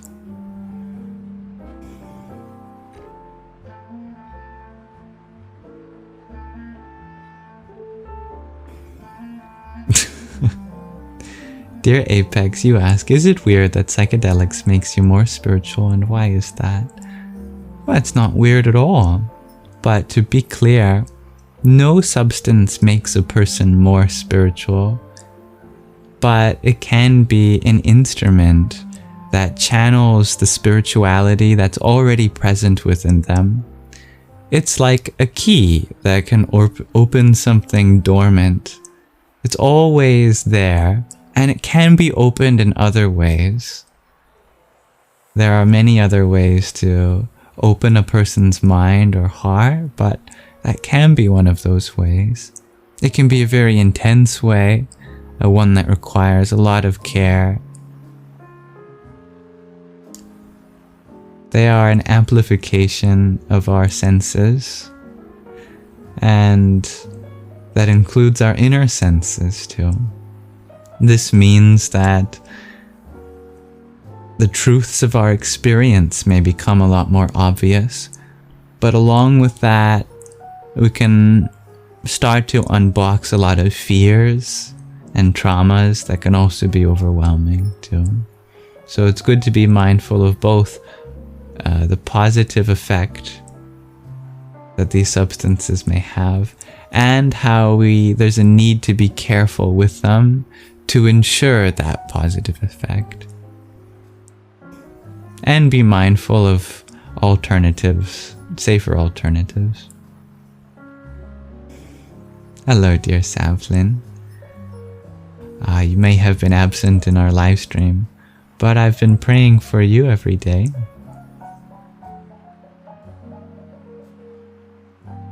Since you asked. Dear Mo, you share you wanted to try the Monroe meditations because they can facilitate an out-of-body experience. Wanted to know my thoughts on it. Oh, I see. May I ask why you want to have an out-of-body experience?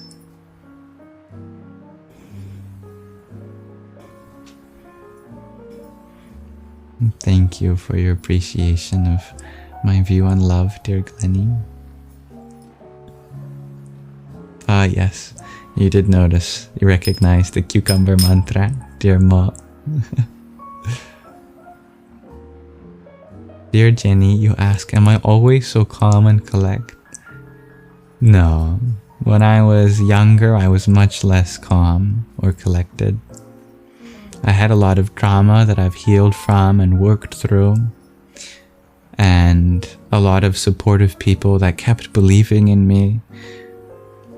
And now I'm mostly calm and collected. And I look forward to the moments where I'm not calm and collected, because they're going to teach me how I can become even more calm and collected next time. Thank you, Mittens. Thank you for sharing the live, Maddie.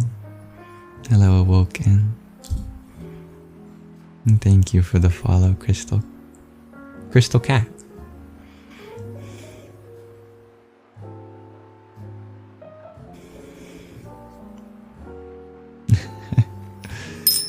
Yeah, I know a lot of people scroll onto this live stream from a wide variety of contexts, and who knows what they're going through in that moment emotionally.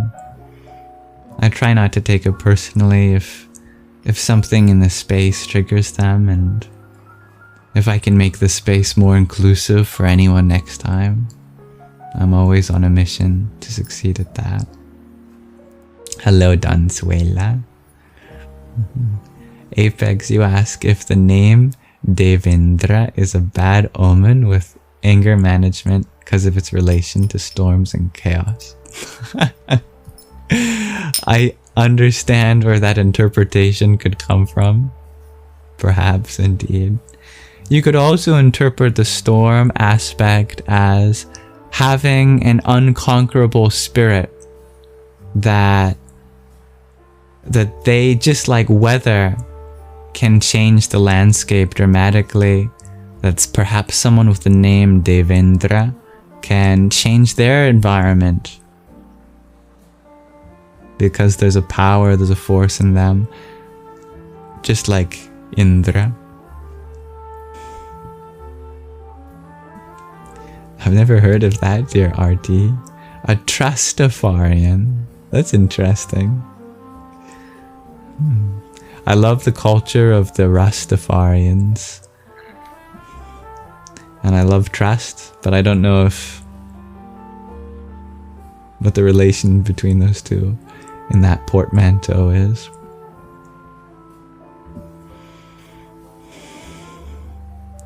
Hello, dear Graham. Thank you for being here, dear Icarus. Have I cut my hair, asks Savlin. Maybe a month ago, but has it been that long? My mother cut it. She's my favorite barber.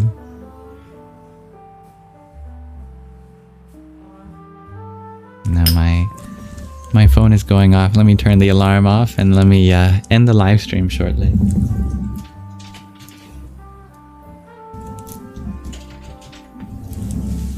Not before we do a couple segments, however. Mo, you wanted an out-of-body experience because you had one organically, accidentally. So you want to taste the intense love of it again. Ah, I see. This makes sense. Have I ever visited an ashram, asks Apex. I would love to one day. There haven't been any near me though, but I'd like to travel the world soon. Hello, Sid. Thank you for loving the vibe. Dear Tiffany, you ask if I can please pray for your son Cody. I'd be grateful to have another opportunity to pray, dear Tiffany. Yes.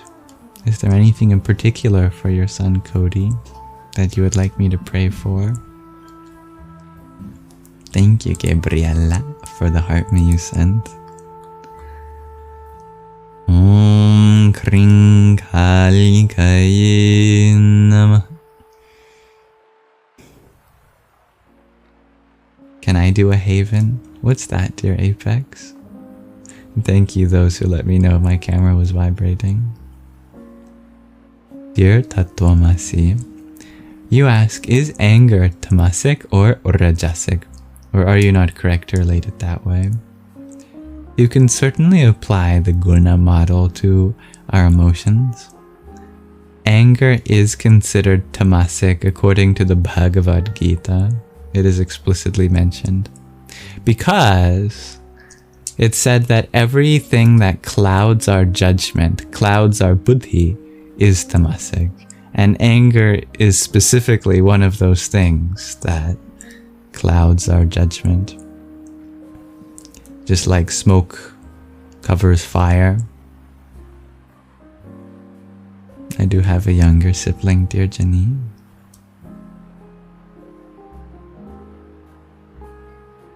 There's some Morse code from Shakira.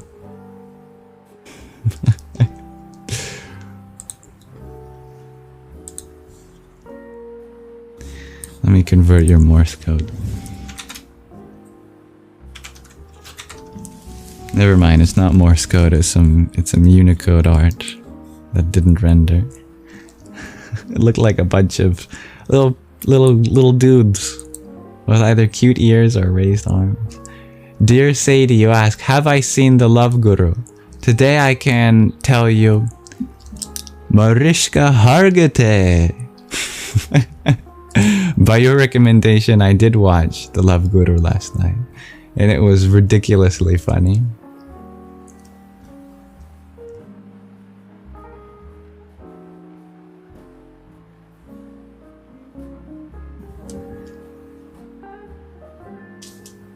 Where have I traveled? Asks Savlin. Almost nowhere. Physically, I mean. My heart has been traveling the world for quite some time now. But yeah, when I lived in Calgary, Alberta, I used to vacation to Vancouver Island, and then we ended up moving to Vancouver Island. So I feel like I live in my vacation place, so I haven't gone much else. It's like I'm eternally on vacation. But I would love to go out of my comfort zone, see the world. Hello, dear Ren Fox. Tiffany, you'd like for me to please pray for Cody's health and protection. As you wish, dear Tiffany. May we all share a moment to pray for your son Cody's health and protection. May he continue to be guided, looked after, and loved, and that whatever circumstances may come his way, that they're not there to break him down, but to make him stronger. May he be free from any worry, and may you be happy knowing that you are a good mother. Om Shanti Shanti Shanti.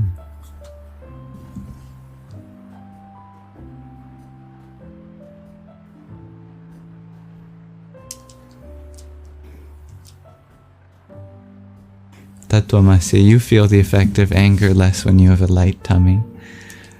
It takes energy to be angry because we feel exhausted afterwards. We can tell. They give little gummy bear vibes. Yeah, that's what your little Unicode art looks like. Oh, I'm a gummy bear. Oh, I'm a gummy bear. Oh, I'm a gummy bear. Oh, wow. Hello, little teacup. Dear Mo, you share you want to learn self-defense. However, you're too into the non-harm and peace vibe.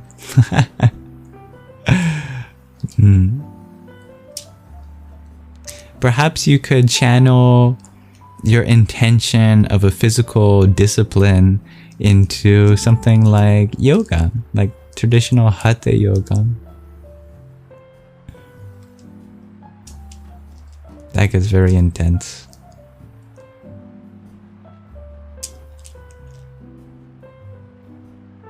You live in Ontario but have never traveled, dear Savlin. If you'd love to visit BC, it's your dream spot to see. I'm very grateful to be here. I'm sure you'd very much like the ocean air. You would love to go to Vancouver Island and Banff one day, Neon Jello Pack. Dear Ageless Link, you missed when I did mathematical and philosophical content. Well, I'm happy to be here for you here. Thank you for expressing yourself. Have I heard of the movie Tarzan, the Wonder Car? If not, I should check it out, it's funny. I don't think I have, but I appreciate your recommendation. Yeah, we did our reading at the beginning of the Saṅgha, dear Lauren. But thank you for reminding me, because it's time for another episode of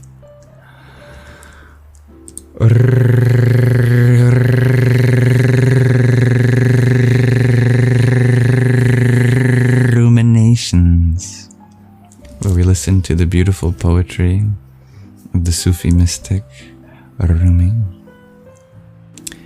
Let's get the urkara emoji in chat. Aw, thank you, Samra, for the meteor shower. Look at all the shooting stars, everyone. Make a wish. Om Namo Vishnave. I just revved my engine.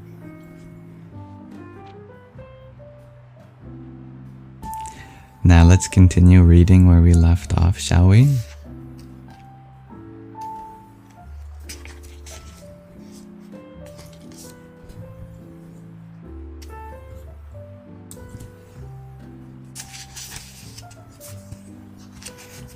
This poem is called The Touchstone. Iblis asked, "Can you tell a lie from the truth? You who are filled with illusion?" Muawiyah answered, "The Prophet has given a clue, a touchstone to know, the base coin from the true. He has said, that which is false troubles the heart, but truth brings joyous tranquility."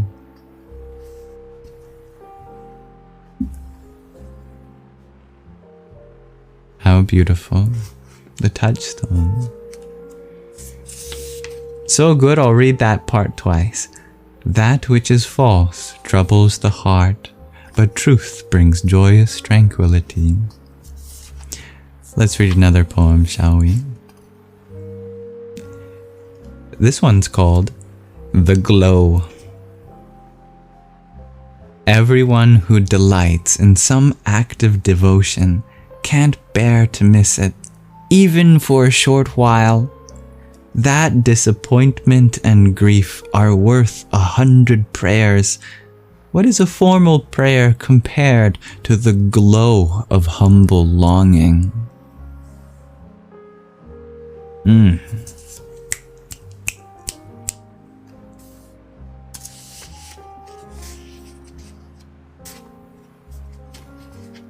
This one's called Excuses. Someone says, I can't help feeding my family. I have to work so hard to earn a living.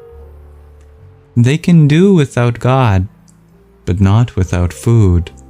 They can do without religion, but not without idols. Where is one who'll say, if I eat bread without awareness of God, I will choke?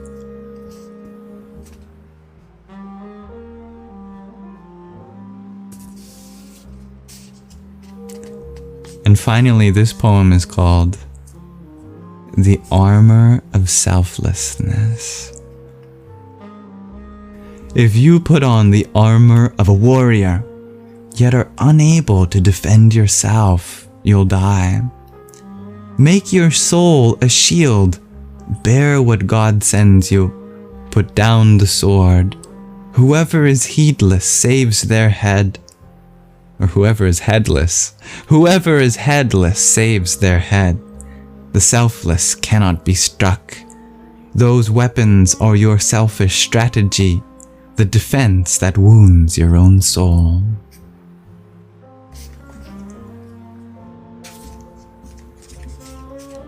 Thank you for listening. Those are the 4 poems we read today. The Touchstone, The Glow, Excuses, and The Armor of Selflessness. This has been another episode of Ruminations. We're still in the Mathnawi section of the Pocket Rumi.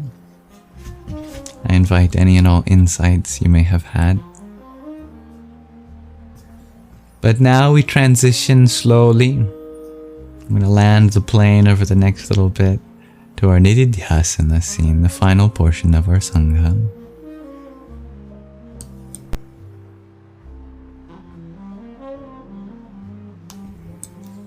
Thank you, dear Cher, for the rose you sent. Om Bhur Bhuvasva Tatsaviturvarianyam Bhargo Devasya Dhimahi Dhiyo Yona Prachodayat. Om. And thank you, Anasak, for your 23 roses. Om Namah Karniyam Ambita Me Sharing Nadita Me Haring Devita Me Ang Sarasvatyai Swaha.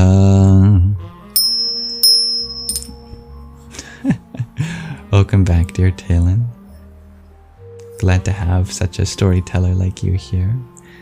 Namaste, dear Orim. I'm glad you find tranquility here, dear Ageless Link. Thank you for listening, dear Donsuela.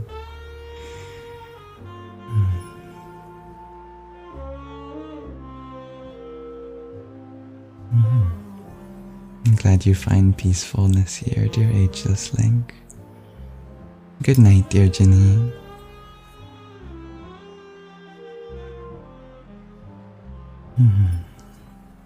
Thank you for giving me an opportunity to pray for you, dear Tiffany. I am indebted to you.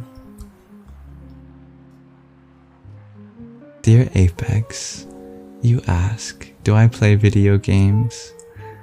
I used to play a lot of video games, yeah. I haven't in a while though. Thank you, Oren, for a team cheers and a team bracelet. Om Narayanaya Vidmahe Vasudevaya Dhimahi Tanno Vishnu Prachodayat.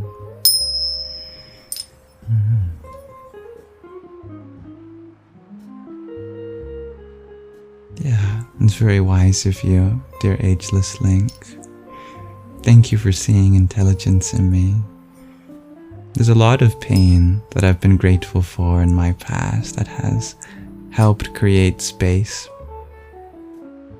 May this space be a reflection of that, and all the room to grow here, including you, together.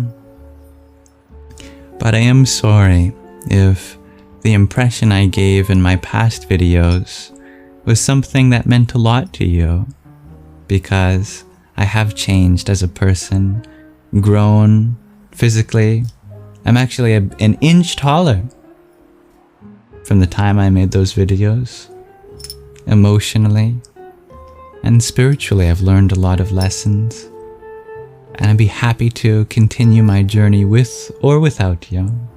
But if you want to learn a little more about some of the transformation that happened with me, you're welcome to check out the frequently asked questions page in the link tree in my bio. Maybe some of the answers there may resolve some tension within, but I wish you lots of love and peace, my friend. I have seen Severance, dear Ricardo. What a great plot. Brilliant idea for a story and executed so well. I don't know if I have a favorite TV show, but I've always been a fan of SpongeBob. Thank you, dear Mila. I'm grateful that you find gratitude in the love and wisdom shared amongst each other here, dear Autumn. You certainly add to the inclusivity of the space. I like your quote from the Tao Te Ching, dear Buddha. The Tao that can be spoken is not the Tao. Isn't that a beautiful thing? How truth, no matter how perfected, is always going to be imperfectly expressed in spite of our experience. Namo Buddhaya.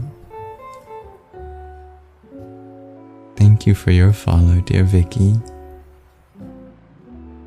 Dainius. Perhaps you can tell me the best way to pronounce your name so you feel acknowledged. And Lydia and Buddha. Welcome, Be Free and Arwen. We've got 108 viewers now, the auspicious number. Good time to transition to our meditation. If you're interested in meditating, I know it's probably weird to use a TikTok live stream as a source of meditation. But if you want to, I would be grateful to include you in it. Yes, I did participate in the Mahashivaratri, dear Sambhasam. Thank you, Arwen. I'm sure the prettiness you see in me is a reflection of how much is within you too. And thank you, Savlin, for a whole galaxy.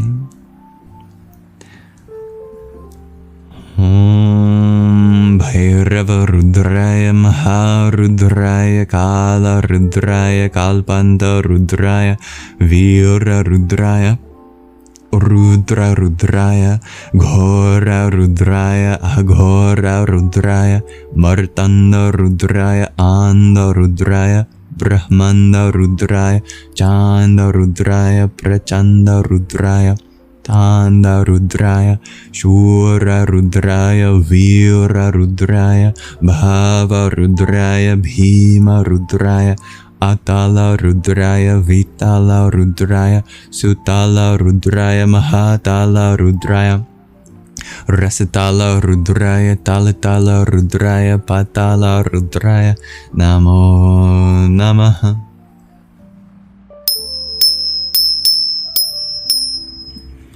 That's an ancient Sanskrit mantra.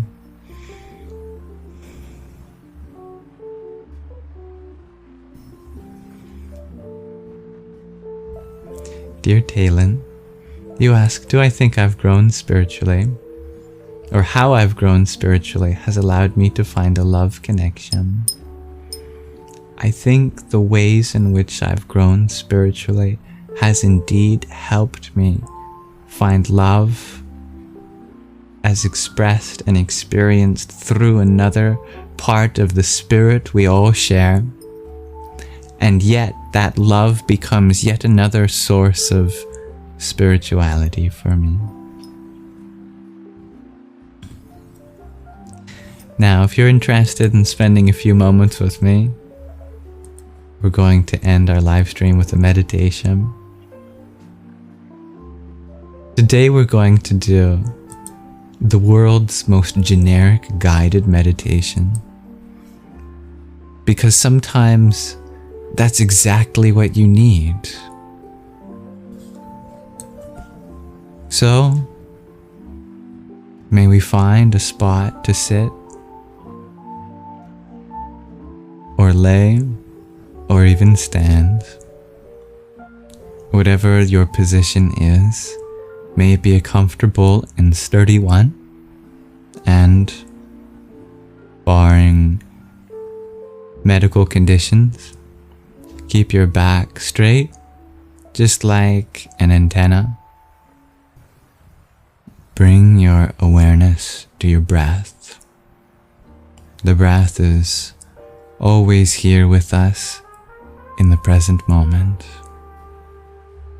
On the inhale, count to 4.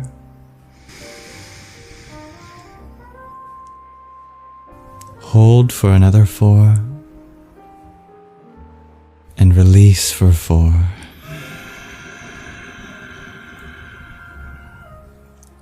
Hold for 4. And repeat.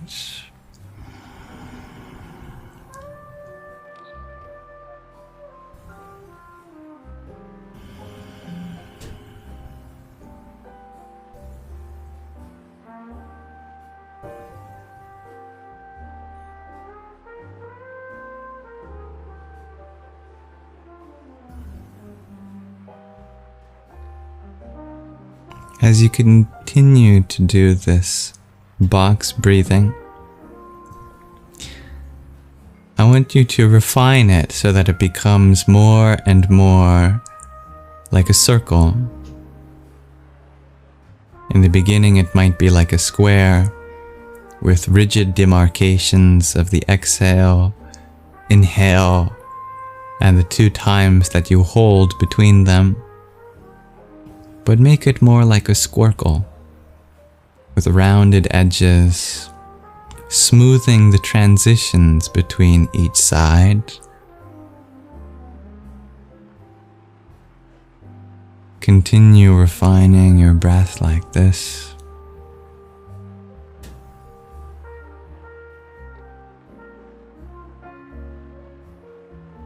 Until you almost have difficulty recognizing the different phases, because it's all so smooth and cyclical.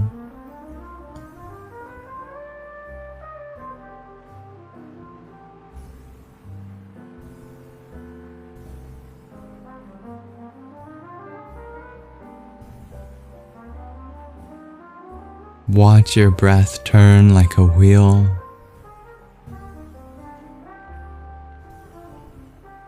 You can notice each part rise and fall.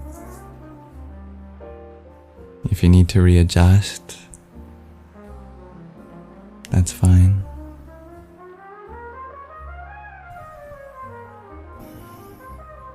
Drop your shoulders. Unclench your jaw. Drain in the tension from your face, neck.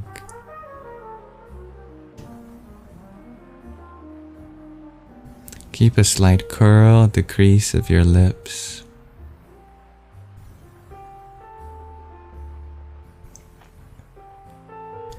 Dissolve any tension below the waist.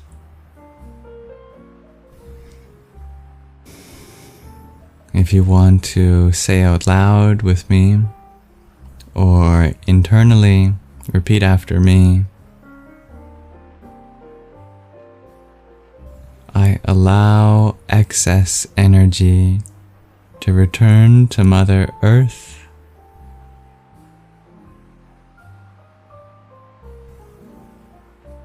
So that she may use it to create beautiful things.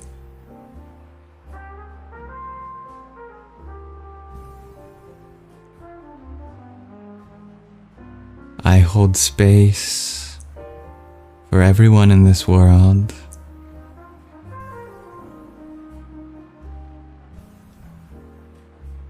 And offer them my peace.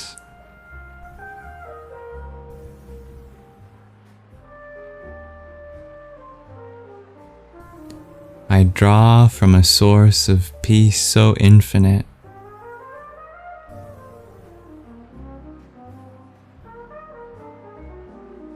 that nothing can exhaust my grace.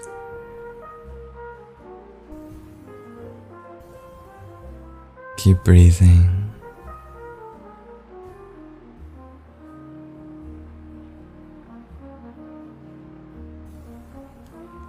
Observe the quality of your thoughts and feelings without naming them.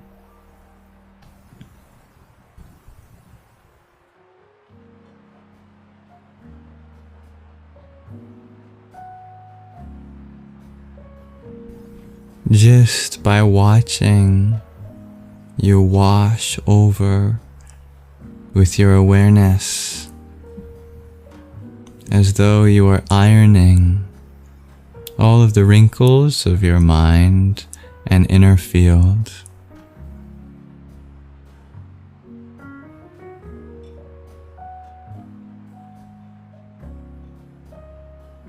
You can feel your energy is getting smoother, more refined. Each breath brings you to a level of stillness inside, deep inside, that will stay with you for the rest of your day or night.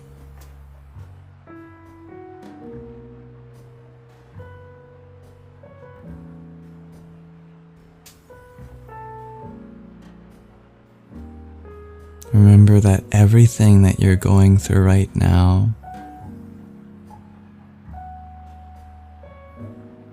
in terms of emotional difficulties, doubts, depression, and anxiety is only temporary. Even if it feels like it lasts forever. You will watch as things get better.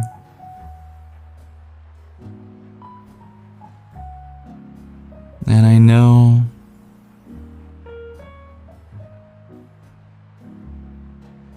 even the most peaceful among you can sometimes doubt that. But a deeper part of you knows that that's true. Breathe into that space. Fill it with acceptance and love. Things always get better if we let it.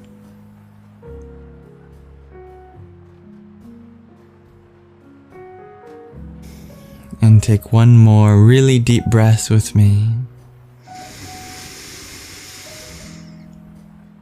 And breathe out all your worries.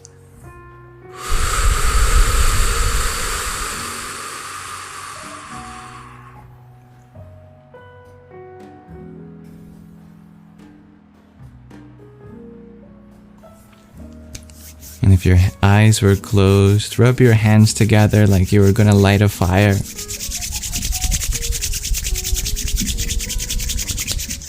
Place them over your eyes. Feel that warmth.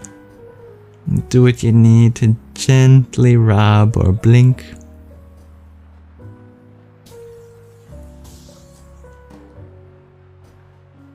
Things are gonna be okay. Okay?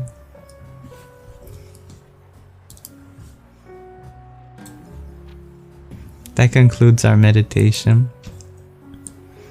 We've come to the end of our Saṅgha. It's all a part of the trip.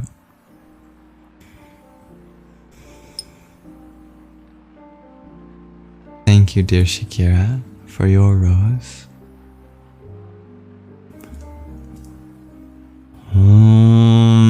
Sadhyo jatam prapadyami sadhyo jataya vai namo namah bhave bhave nati bhave bhavasva mam bhavodbhavaya namah.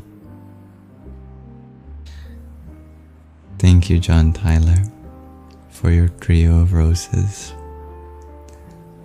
Om Vamadevaya Namo Jyeshtaya Namah Shreshtaya Namo Rudraya Namah Kalaya Namah Kalavikarnaya Namo Balaya Namo Balavikarnaya Namo Balapramathanaya Nama Sarva Bhuta Dhamanaya Namo Manonmanaya Nama.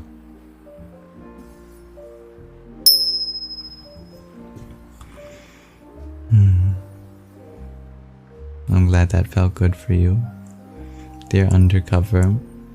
That was amazing. Oh, I'm grateful to hear that, dear Ethan.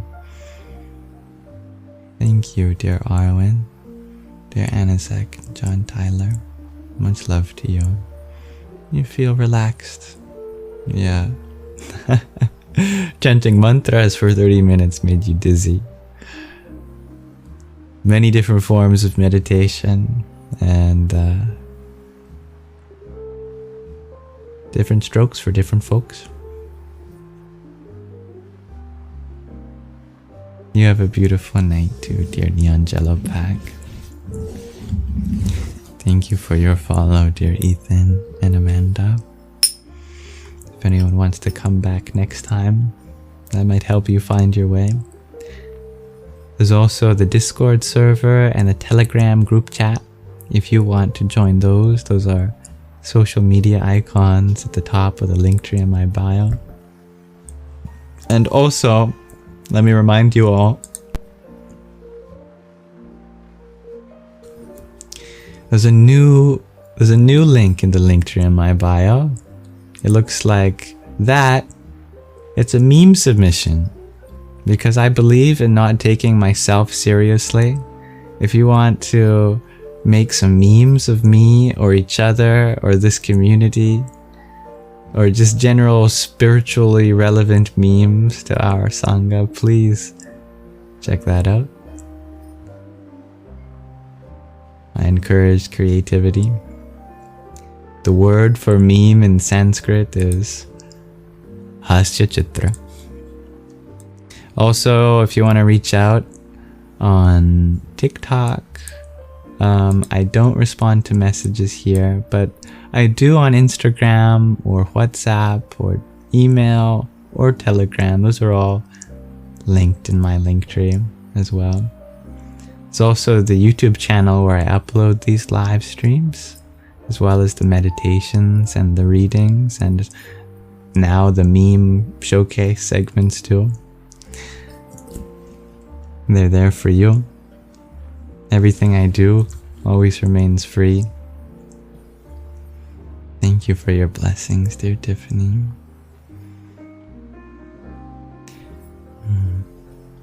Dear Wakapi.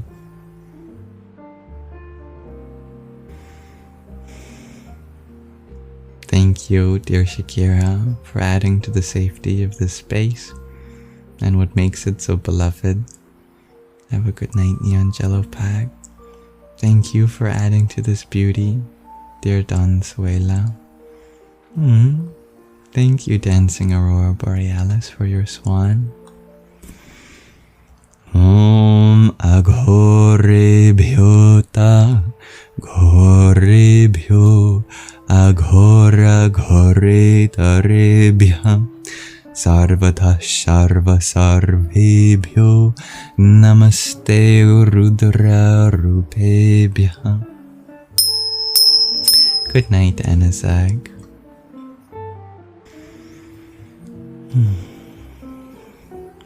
Maybe see you next time, dear Leo and Alex and Alejandro, Laura, Mr. Coffee, dear Dominica. Thank you everyone for participating in this space. May this live stream be an offering to you, the divinity within you. Aum asato ma sadgamayam Tamaso ma jyotirgamaya Mrityor ma mritangamaya Aum Shanti Shanti Shanti. I'm doing well, thank you for asking, Gorem. What is self-realization, asks Ethan. Self-realization is the eternal pursuit of understanding what it means to be and what that being is. Hello, dear Rosie. If you want to follow me in terms of digital technologies, I assume there's a button somewhere on the screen. No one is expected to return. Everyone can come and go as they like, but if you navigate to my profile, there's a follow button there, I'm sure. You're good too, dear Gorn. I'm happy to hear that. My weekend has been well so far. Thank you. I hope yours has been well too. Yes, the movie, Tarzan. Thank you, Apex.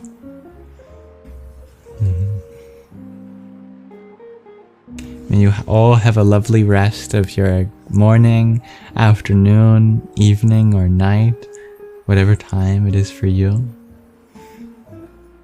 Thank you, dear Carrie. Hello and goodbye, dear Ricardo, Don, Pierre. Tarzan the Wonder Car. That's at Apex. May you all have a wonderful rest of your present moment. Oh, and by the way, if there's any way in which I can make this space more inclusive next time, please let me know. And thanks to my lovely moderators for helping keep the peace. And while I'm at it, I'd like to thank my mom. I love her. And my dad too. I love my father.